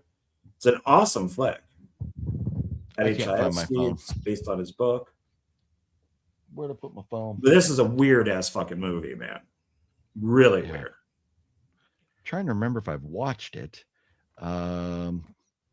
It reminded me a lot of American Werewolf in London, because when he transforms into the Neanderthal, he ends up in a zoo naked, and it does a lot of the stuff that American Werewolf in London did. But I think this came first. This is 1980. And I think American Werewolf in London is 82 or something. I have it on one of those boxes that's exactly that same. Yeah, the clip box. Exactly the same version I have. Yeah. So great movie.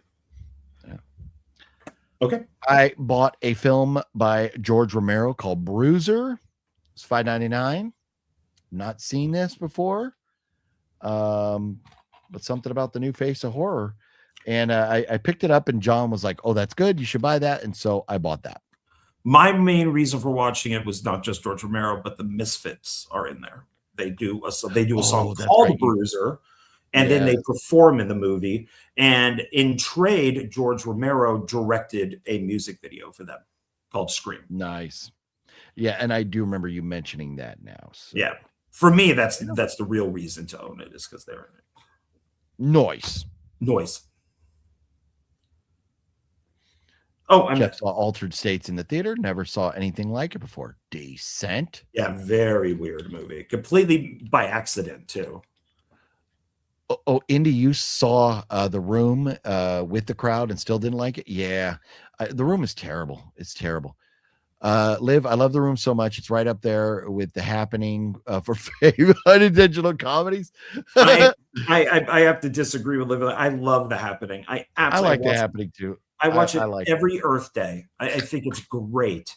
And I just The Room, I think, is just a hit and miss. You know, some people love it and some people don't. And you know, I'm one of the ones that don't.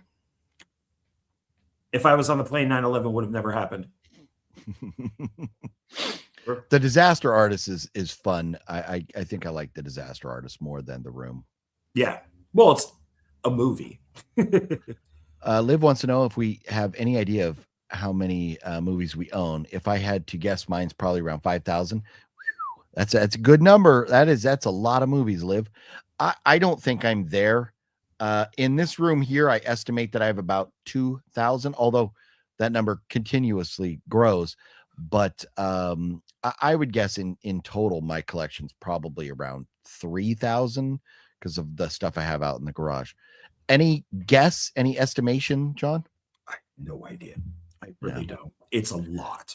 I mean, it's because everything is also double stacked.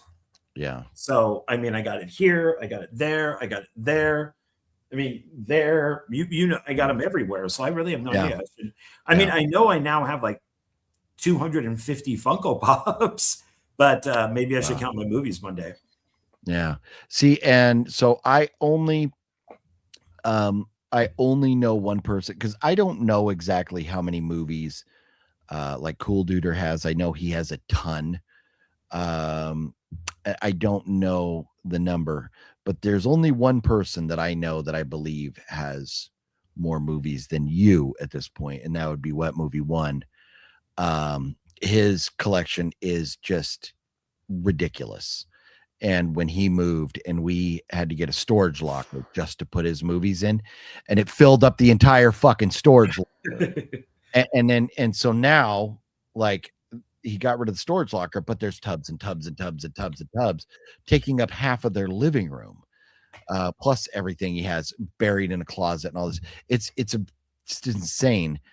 But that guy's, you know, been hoarding up on them for so damn long, and all the screeners he's gotten and everything. So, but it would be interesting if you ever counted one day to see how many you have. I'll try, because as I'm sure I'll reorganize. Some days. So, you know. Well, I'd never try to count mine. 1, 2, 3, fuck all that. That's kind of like John's attitude when he tried to put his movies in alphabetical order. Oh, no. That lasted about 10 minutes. Yeah, no. Because that's confusing. That's like, you have Friday the 13th, right? It works perfect. It goes along all Friday the 13th. And then you have Jason Goes to Hell. Where do you put it? Do you put it in the Friday the 13th, or do you put it under J? That's why you get rid of all the individuals and just get a box set. You don't have to worry about that. You told me you didn't like box sets. Wet Movie One gave me the Friday the 13th box set, so I don't have to worry about it. Oh, no, it's collections you don't like a bunch of different movies. Yeah, I don't like when it's one case with like 4 different movies. Yeah, that's it. I would rather, so I could slide it in order. But no, that is a conundrum for organizing. Yeah. What do you do? Do you put so I have movies that are not in alphabetical order. If they're like the X trilogy, I have X, Pearl, and Maxine all together in the X section.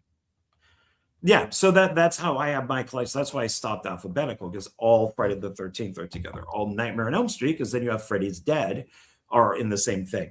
Texas Chainsaw Massacre, you have Leatherface. You know, it's just like they all have to go together. So, yeah, it is tough. I was spoiling showing another one here. That's Mr. Bones says you put all Jasons together, regardless. Irregardless. Yeah. That is correct. When Jeff hit 5,000, he knew he had to thin out the herd. And Jeff, we appreciate your thinning, sir. We really we do. Thank you. And thank you for taking care of my mom too. She appreciates. Oh that, yeah. so. Oh, and I missed earlier. Gail had said thank you for the support when we were talking about buying movies at Zia. So my apologies for not recognizing your ownership of Zia Records tonight, Gail. I did ask one of the employees there if they knew you, and they said yes. Please let him know that we really enjoy working here. There you go. Yeah. There you go. Liv says majority of my VHS collection is in storage at my mom's place. It sucks, but I have a small 1-bedroom apartment and very little room. It does. It is tough when you live in an apartment to try and find a place for everything. I feel your pain, Liv. And Gail said 7,000 movies, give or take. That is a lot. John's probably in that neighborhood. You're probably maybe, yeah. I think I'm gonna just have to get a whole other room for Funko Pops, though. That's becoming a kind of a little bit of a nightmare. Wet Movie One and I estimated his when we were moving him, counting like how many were in a tub per tubs and all the different. We estimated his collection to be somewhere between 15 and 20,000 movies. Wow. Yeah. Wow. He got issues. Do you separate genres? Me? Yes. It depends. So I have in this room, this is basically like horror movies, sci-fi, action, thriller, that type of thing. So they're all together in alphabetical order. But most of my comedies or anything else are in my garage in tubs. So I just in here, this is my horror sanctum room dungeon kind of thing. So it's pretty much horror movies only for me in here. So I guess in a sense I do, but I don't, like John will separate his by like label, director, distributor, that type of thing. I don't do any of that. Mine just all go in alphabetical. Yeah, this is because it's a coffin. This is all horror, but it's still done by Friday the 13th, Texas Chainsaw Massacre. It's done like that. And then, but that's all Scream Factory. So, but the movies would still go together, if it's Urban Legends 2. But I wouldn't separate. I'm not going to take Texas Chainsaw Massacre from here and put it into here because it's Scream Factory, so it has to stay there. It gets confusing. No, and that's for me is, you have franchises that have movies released by different companies. So I want the franchise together. I don't want the movie company together. And I wouldn't know who released a movie if I'm looking for it. So that's why see, and for me, since since mine are all in alphabetical order, it's easy for me to keep them that way. To start when you have so many is tough. Couldn't get into that movie. OGP. What movie was that we were talking about? Mr. Bones? Sorry. Okay. Or you this one, Vampire, The Turning. So John, this is like the third kind of in that. I believe it's the third Vampires movie. Yeah. It is. Yeah, it is Vampires, The Turning, and it doesn't reference or say anything about John Carpenter in this one. The second one says like, John Carpenter, like references John Carpenter. But this is also, it's called Vampires and it looks like John Carpenter's Vampires, but just a weird looking wannabe super, like, I don't know. Is he Asian? Is he white? Is he Superman? He looks like a lot of different things. I couldn't tell you. Because he looks like a white dude, but then there's a dude with the sword. From the one came the many. So, because I have the other two Vampires and I just recently found the second one, I thought, you know what? We'll pick this up. Oh, wait. Where did I get this? That was Zia, wasn't it? Did I get it as Zia? Oh, it was, but I accidentally took the price tag off, apparently. So I don't remember what I paid for it. What are you going to do? It couldn't have been much. Oh, no. You know what, John? Remember, I had found that one, but it was like a shitty copy, and it was like $1.99, and then I went and put it back and got that one, which the artwork is in better shape. The case is jacked, but the artwork's better for like $3.99. So I think I paid like $4 for it. Oh, okay. I have a love-hate relationship with Rob Zombie. Love his music, but love-hate his movies. But this one has kind of grown on me. And I did pick up Lords of Salem. So did get it for $6.90. It was $6.99, but paid $3.99 for it. So, but it's I really have a love-hate thing for him. I should probably. Huh? Lords of Salem, one of my favorite theme songs of all time. Rob Zombie's Lords of Salem song is fucking great. That's my favorite album by him, Educated Horses. So I think it's Pentacle. But it's he's very. I should love him. I should absolutely love him, but I just don't. I like Lords of Salem. You get the weird witchy thing at the beginning, but if you like boobs, there's that. But then so much of it is shot in Salem, Massachusetts, and I love that. The studio, the radio studio kind of thing is there. Her apartment's there. I've been not inside, but outside those buildings.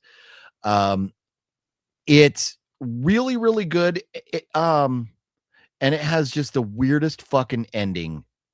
I'm trying to remember there was some other movie that's really great, and the ending just goes so far off the rails. Well, that's the thing. He's trying to do a 1970s, a kind of like cosmic horror ending to it.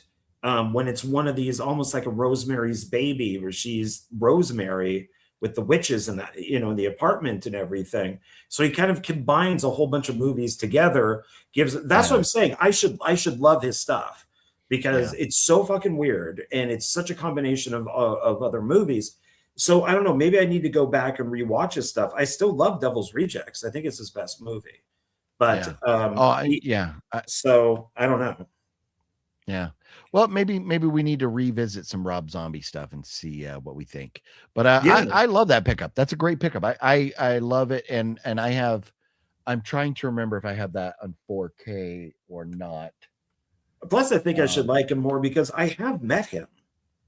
I actually had a conversation with him because I wanted to see if he would be in a documentary that I was making, and we discussed it for like a couple minutes. So it's like, he was willing to be in it. He's just like, talk to my manager type of thing. He's like, yeah, I'd like to be in it. Just talk to him. And the documentary never happened, unfortunately. Yeah, my Lords of Salem is way up there.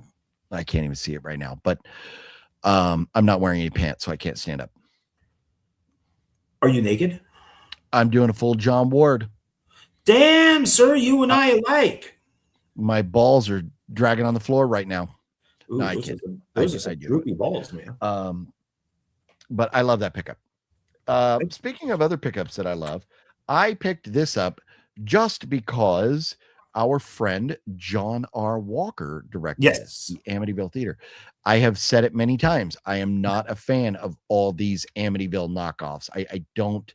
The Amityville thing is not for me. But I'm willing to give it a shot because John R. Walker is a great dude, and John R. Walker is a part of a short film that John and I am working on with Miranda. And so the fact that he's part of it, I was like, you know what? I want to pick this up too. I mean, I'm not supporting him because it was purchased. Somebody already supported him, but to have one of his movies, to check it out, to talk about, maybe we'll convince other people to go buy it, may support him in a roundabout way. Yeah, if you ever watch it and you see the theater and it's got the wooden fence around it so nobody can get inside, that poster I have on my wall that says Skull Bruiser. Skull, I don't have my glasses on. I'm blanking. Skull Crusher. That poster I have hanging up is in that movie. Oh, nice. Yeah, and I even have that plaque right there. Yeah. That's from that movie. Oh, from this movie? Yeah. Oh, very nice. Yeah. So when I was making Meat Hook 4, I asked him, hey, is there a way of me getting that poster? And he sent me a few of them. So I put one up on the wall. It's in Meat Hook 4. because I loved it, because that's actually a reference to Amityville 1992.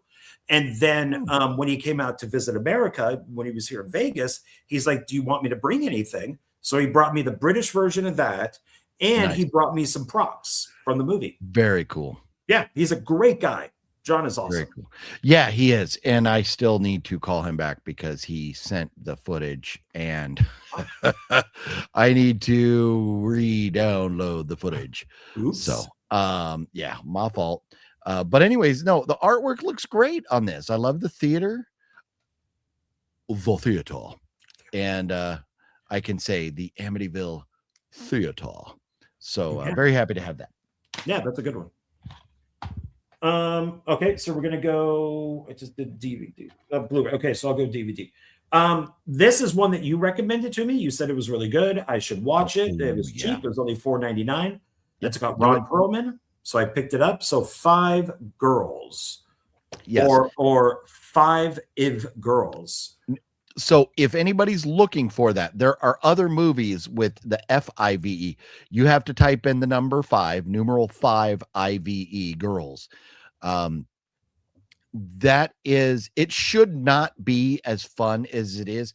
I should not like that as much as I do, but it's great. I really enjoyed that movie. I love it, and I hope you enjoy it as much as I did.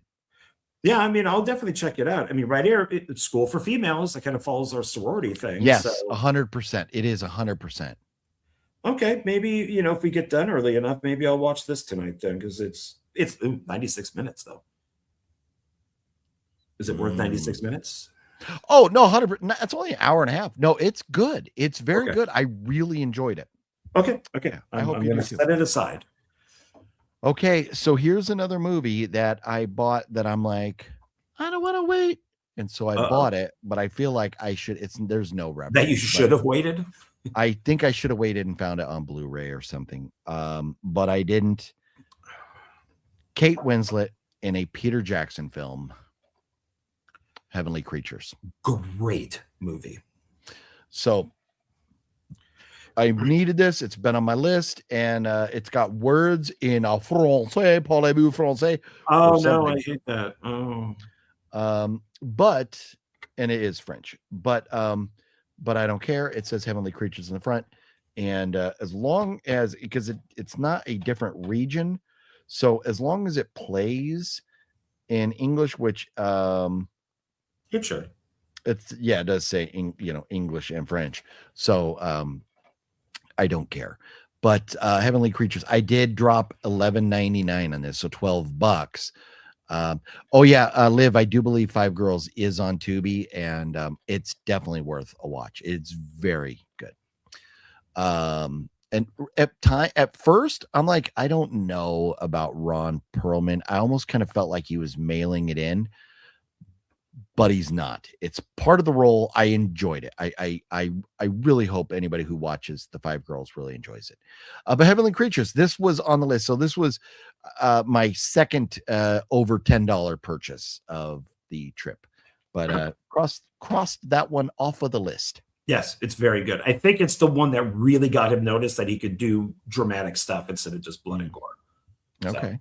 Okay, so heading back to Blu-ray, this was originally $9.99, and I got it for $4.99. I probably would have never paid $10 for this.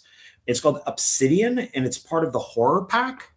It's got like horror pack like that. I have a bunch of them. Oh yeah. Uh-huh. They it's like a subscription that you get. And it says here, unravels into a Cronenberg-esque creature feature. So I thought, okay, why not? Oh God, it's 102 minutes.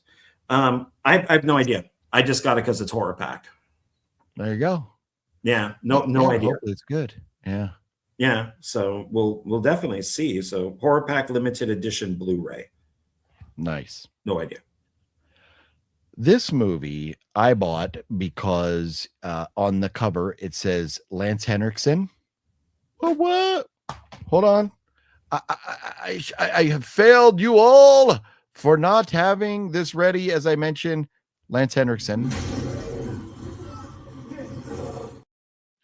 I can't mention Lance Henriksen without Pumpy or Alien. And it also has Danielle Harris, who we love, and Brian Krause. Oh. Serious Mind of a Serial Killer. Artwork looks good. You got blood and a big meat cleaver with a metal chair there. It was $1.99. You give me $1.99 for Lance and Danielle, I'm taking it. Ambitious television reporter, played by Danielle Harris, is investigating the disappearance of over 200 Midwestern University students when a local man, Lance Henriksen, contacts her with information that reveals the deets of the serial killer and his crimes. His name is Cyrus. Sounds interesting. I want to see this. I think I own it, but I'm not sure. $1.99. Are you out of your mind? But is that somebody who has like anal problems? Did they like poop blood all over the chair on the floor? I don't know about that. Written and directed by Cyrus Mark disease. Vedic. Vedic. Mark Vedic. Isn't that the demon from The Conjuring? Mark Vedic. As a wannabe Freddy Krueger in it over here. Oh, there we go. Okay. So there's that. I'm so old. Are you adjusting your balls? Is that what you're doing right now? No, I'm just trying to put my leg on my knee here. Oh. Sit in a different position, because I'm old. Jeff watched a film on Shudder called Mortuary Assistant. Kind of slow, but it was decent. Very nice. We man, and you know what? I need a clip of Bubbles doing like saying decent, because I just have decent. And audio takes me a second to get back to. What are you gonna do? But that's cool, Jeff. Very nice. Creatures is a good film. We all miss dollar store DVDs 100%. Liv has been wanting to see Heavenly Creatures. Yeah, I've been wanting to see it too. So I will let you know after I check it out. Okay. Oh, Johnny boy, what you got over there? I picked up for $4.99 the original War of the Worlds. Oh, okay. Yeah. Which one's better, that one or Tommy? This one, actually. Tommy's has a lot of problems in it. Did I give you that Tom Cruise poster, the War of the Worlds poster? No, I mentioned to you a long time ago. If you ever got rid of it, please give it to me. Yeah, it's around somewhere then. Yeah, I'll have to find it. I'll give it to you. Oh, thank you. But yeah, that's the only thing I don't like about this, because it's got a ton of special features for just like a regular DVD. It also has the Orson Welles broadcast for War of the Worlds, the radio show. Oh, nice. Oh, but cool. It's full frame. Like, why is this movie full frame? And they had two different versions of it, and they're both, and it says collector's edition, but it's full frame. So you can pretend like you're watching on the old school boob tube. I guess maybe, yeah. But it's a great movie. So yeah, George Powell. The next movie I picked up, David Boreanaz, Denise Richards, Marley Shelton, and Katherine Heigl in Valentine. Yes, because John told me to. Jamie Blanks. Yes. Urban Legend and Valentine. Jamie Blanks. Oh, that's right. Yep. Remember that kid everyone ignored on Valentine's Day? He remembers you. Pardon. I never picked that up. Why? Because I hacked on it? I just hacked on it now. So you can't get pre-cooties before I hack on it. So if I ever come over there and you say, hey, let's watch Valentine, I should pick that up with a glove. Why didn't we talk about this? Did we talk about this on Valentine's Day episode? Did you bring maybe a long time ago? I think we did a Valentine's Day episode. Oh, hey, it's directed by Jamie Blanks. No way. I just said that. Oh, okay. I paid $4.99 for that. What else you got, sir? Now we're gonna go Blu-ray. And this is the unrated edition 3-movie collection, includes the theatrical versions of 50 Shades of Grey, 50 Shades Darker, and 50 Shades Freed. How dare you? No, Dakota Johnson naked, man. And I lived this. That movie, 9.5 Weeks, that was like my mantra for a long time. So the shit that this guy does in this, I was into for a very, very long time. So How dare you? no, not one girl said that to me. She said, okay. All of them said, okay. A bullshit. A bullshit. No, I have the herpes to prove it. Oh, Brother, all right. Okay. I've got more things to play here. So keep running with it so I can click something else. And they're all on their own discs, which is nice. So, No. yeah. Yeah. There you go. Nothing like it.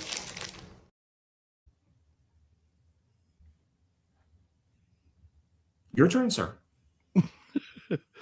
The remainder of mine are just out of control craziness. They're probably all gonna suck, but when in Rome, and fuck it.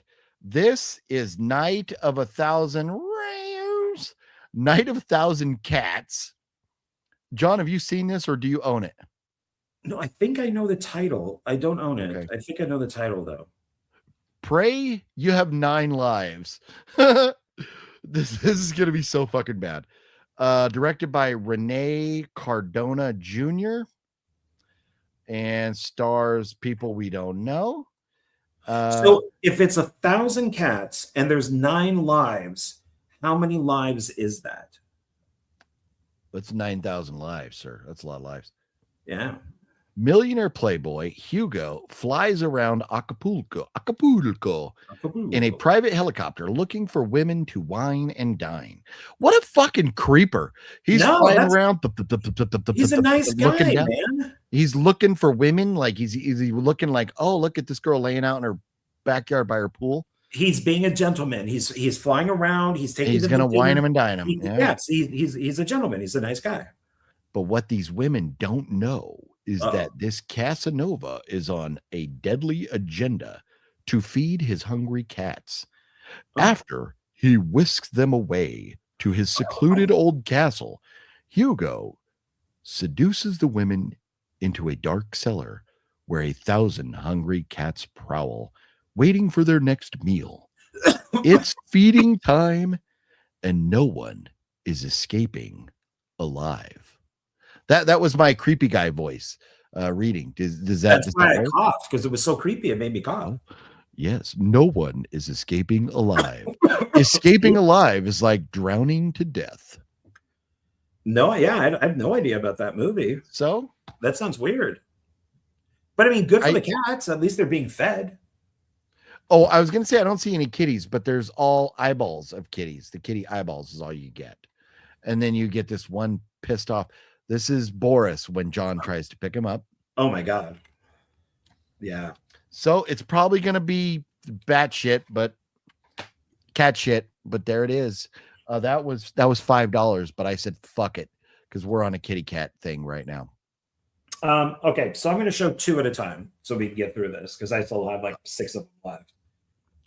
So I got Ready Player One, Steven Spielberg, and the new Hellboy, the Crooked Man. So I got both of those. Can't condone that, Hellboy. No, and from what I understand is it's closer to the comic. Like he looks closer to the comic, the story is closer to the. So it's supposed to be, even though I think it's the one that did the worst, like financially, it's the one that's closest. So, and Ready Player One, I've never seen. I've heard it's like pop culture, the movie. So, might as what the hell, Spielberg. Nice. Then I'll do those 2 together. Wolfen and. You're just gonna show them all? No, wait. What about my turn, you fucker? Oh, I'm sorry. That's right. You have more. I apologize. No, you're okay. Jeff has seen Cats. It's a weird one, and he says the cats were playing around. Will you see their buttholes? Cat, good choice for unusual film. Very nice. Thank you. 1,000 Nights of Cats Buttholes. Storm Warning, unrated. John, have you seen Storm Warning? Dimension Extreme. Nice. Have you seen it though? Yes, it's Jamie Blanks. Oh, is that why I bought this? Yes. Is this one you handed me and said you should buy this? Yes. Okay. So we should do a Jamie Blanks thing, huh? Or you probably already are, huh? Well, I did one with Jonathan, but I mean, but you can watch it and we can talk about it. But it's urban legend. Valentine, he did this. It was one of his last movies. It's a couple finds themselves on an island, and it's like New York Massacre type people inside. Yeah, looks great. Yeah, he's all like hung up and stuff in that. Yeah, so, I enjoyed it. I liked it. It's kind of $4. Yeah, not bad. So I can put this one to the side. Okay, so go ahead and show 2 more then. Okay, so this I picked up Wolfen, which is a great film with Albert Finney. Okay. Came out around the time of like American Werewolf in London and stuff. It deals with like wolves and Native Americans and stuff like that. So it's a pretty cool horror movie. And then I got Serenity. So you talked about that, and I'm curious about that movie. Yeah, Matthew McConaughey and Hathaway. It's got my. Oh no, that's all right. I'm doing George Takei. Yeah, Stephen Knight made the movie. Matthew McConaughey, Anne Hathaway, Jason Clarke, Diane Lane. I mean, it's got a whole bunch of people in it. Yeah, but it is a very weird movie. It is very strange. Nice. So yeah, the Mr. Sunday Movies was doing 3 video game movies that you would think are based on video games, but they're not. And this was one of them. So I picked it up because it visually, this film is fucking beautiful. Breaking news. Surprise, surprise. Wet Movie 1 just farted and it was good, he says. Did he lick it up? He probably didn't lick it up, but if he would give great skill, he did. Lick it up. You know, in that song, they say you should be good to yourself. And that's a line in Climate Massacre that nobody's ever seen. So sorry, suck it. Oh. How many more you got over there? 4. I have 4. I have 3. You show one more. Okay. You have 3, so I'll leave 3. This is also Jamie Blank, so now I own all of his movies. I did not like this movie at all. Nature's Grave. Did not like it. Did not like it. I'm being kind to what my review of it was with Jonathan. But it's kind of a cosmic horror thing. Hey, it stars Jesus. He's in it. Jim Caviezel. Yeah. So it's just, it makes no sense. It says don't mess with Mother Nature. You would think it's like a killer nature type of movie. It isn't. It's a very bizarre movie with 2 people you hate from beginning to end. I don't know. Maybe I have to rewatch it, but I do not want to. So it was a paycheck for Jesus. Yeah. I mean, it's shot really well. It's all done in Australia, and there's great locations and everything. But yeah, I don't know, man. I don't know. It's only 88 minutes. I think this thing was probably like 2 hours, and they just cut the shit out of it. So, you know. Funny. Yeah. Wet Movie 1 put his fart in a bottle for you, John. It's in the mail. Can you? Oh, in the mail. I was gonna say, can you like throw it in the ocean and I'll get it faster? Yeah. Or give it to a pigeon? Metal God farted too, and some poop came out, but it's okay because he's on the toilet. That's a good call. That is a good place to do that too. Or the sink. The sink is a good place. Oh, ooh. Well, when you've been staying over here and you stay way too long in the restroom, I crap in the sink and just wash it down. Ew. I use the towel that I used to clean the dishes off with. Ew. And then I use the dish soap.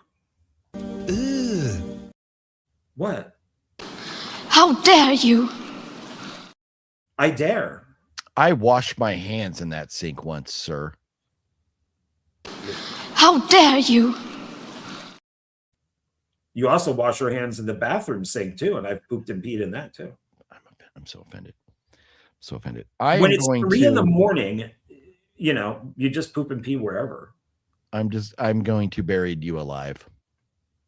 Are you going to kill me to death? Buried Alive, starring Tobin Bell from Saw. Oh. I don't know if I looked to see if I already own that one or not. There's a lot of movies called Buried Alive. I know. And Buried. And see, that's my worst Like I struggle to watch like Ryan Reynolds in Buried? Yeah, Buried. I loved Buried. Yeah. Yeah, it was actually a lot more entertaining than I thought, but I don't know. It gives me the heebie-jeebies because I start thinking about like being unable to move my arms. Yeah. Oh wait, no. Okay, so you and I talked about this. We talked about this. I own a movie called Buried Alive, but it looks different than this. The artwork on the side looked different. So I rolled the dice, spent the $4, and now that we're talking about it again, let me grab my other one and let's see if it's the same. Okay. Because the text on the side is different. Let's see.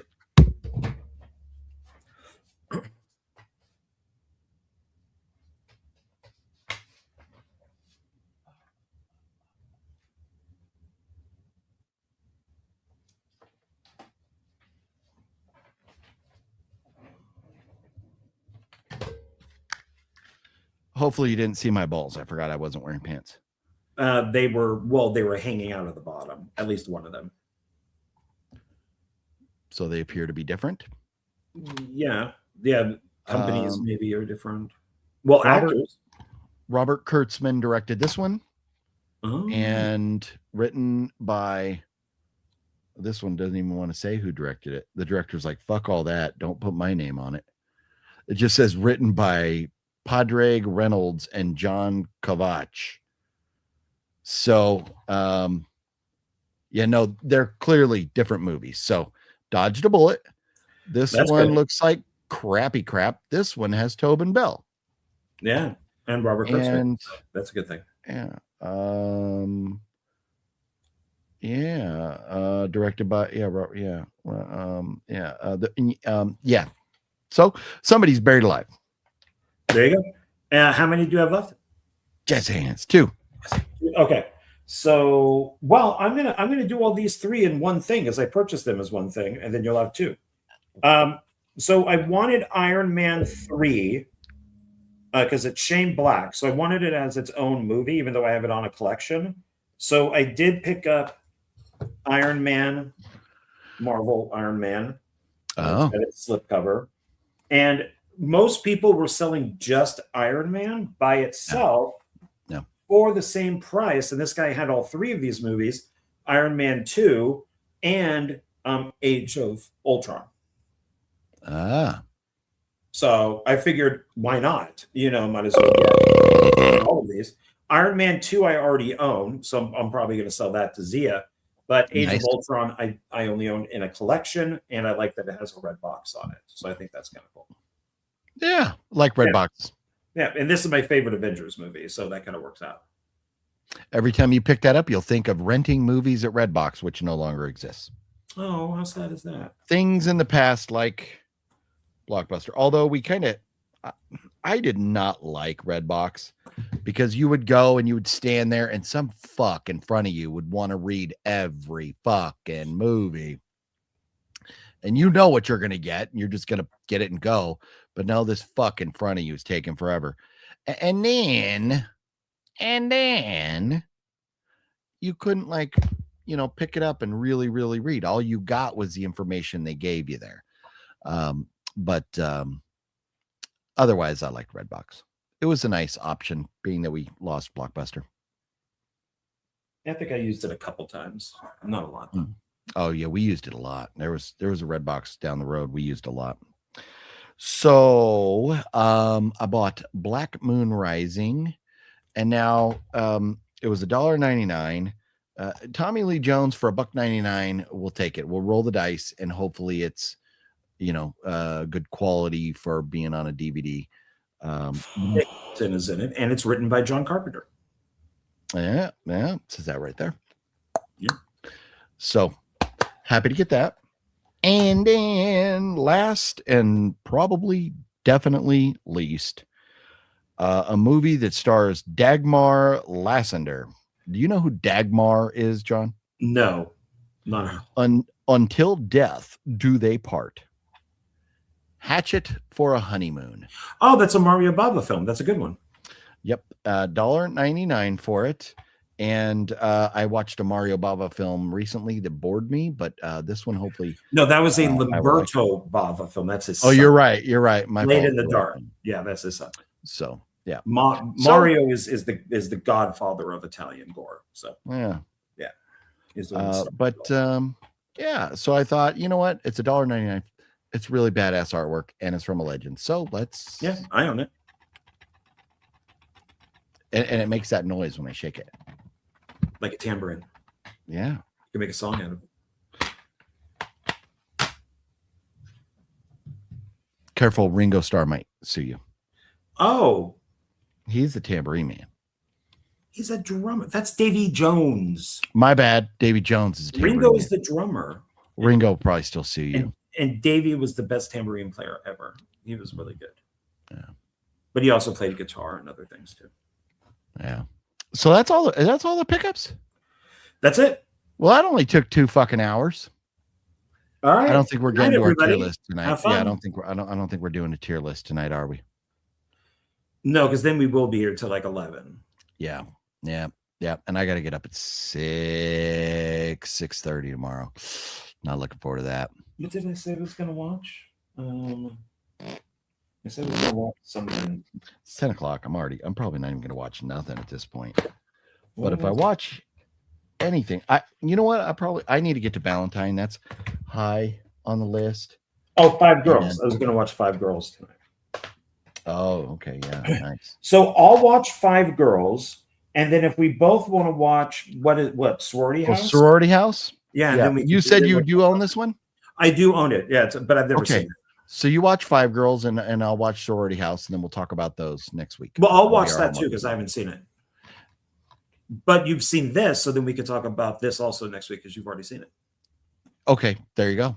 Yeah. Slack Wolf showed up just in time to remind everybody how much a fan he is of Alexandra Daddario boobs. Yes. 5 Girls and 1 Cup. No, we're past. We're good on that. I remember when Fluffy showed me 2 Girls, 1 Cup. And I'm waiting for the remake of 2 Girls, 1 Cup. Yeah. Ooh. Yeah. That's so gross. It doesn't even deserve it. Ooh, but imagine what that would be like today with like DEI and all that type of stuff. Imagine it just would be two girls. No, it would. Yeah, no, people. It would be a fetish now. All the ass eating going around. Everybody talking about eating ass and stuff. I don't know. Buttholes, man. I never want my tongue down there. It's a butthole, bro.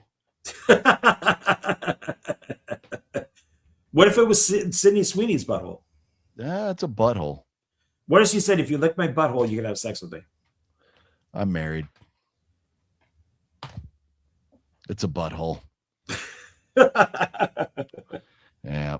And I definitely don't need to be down there for the lava flow that comes out with like 2 Girls, 1 Cup. That was pretty awful. Slack Wolf will do 2 Girls, 1 Cup with Alexandra Dario and Emma Roberts. Oh. Hey, Emma Roberts is mine. So I need to. So I have to join you for that then. Oh, okay. Ugh. Oh. See, I'm old enough with the internet. When somebody said, "Hey, watch this," the screen went like this. It wasn't like a smooth thing because it was like dial up and all that stuff. It was like when the internet got big. And so as it's going up, I'm just seeing shit. Oh no, it goes down. Shit. Like the 2 girls, and then finally it gets way down here. Like it took like 20 minutes to see these 2 mouths. Yeah. No, I'm Team Jeff. No one is good. Pass on the butthole licking. So I remember another video. Went over to Fluffy's apartment way back in the day in the 90s, and Fluffy was like, I think was the deal. He didn't like, you couldn't get through this video like without puking or looking away or whatever. And I was good. So it was a girl, like an Asian girl, pooping in this dude's mouth. And then she's pooping directly into the mouth. There's no cup or nothing involved, out of her butt into his mouth. And the challenge was to sit there and watch it. And so there's so much coming out that this guy has to chew it. It's tough, man. It's tough. And then and then so like the eventually like the piece like kind of falls over and goes like and slaps him in the face. And then as he's trying to eat it, I was okay. I believe me, I did not enjoy watching that at all, but I was okay until the guy started to gag. When he went, then I was done. That was it. I was tapping out. Why do we do this shit to us? What was bangedup.com? Remember that? Banged Up and what were the other websites? Not Rotten Tomatoes, something rotten, something.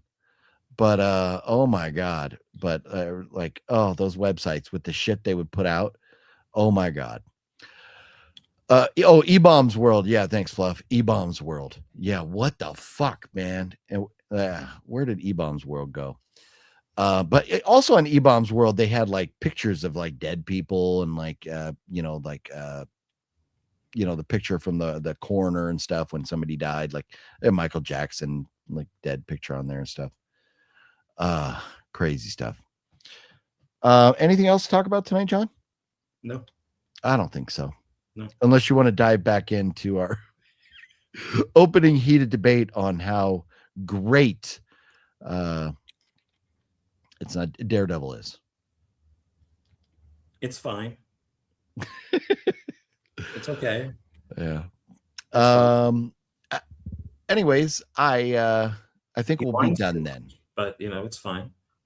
He is definitely no Punisher. He is definitely no Punisher.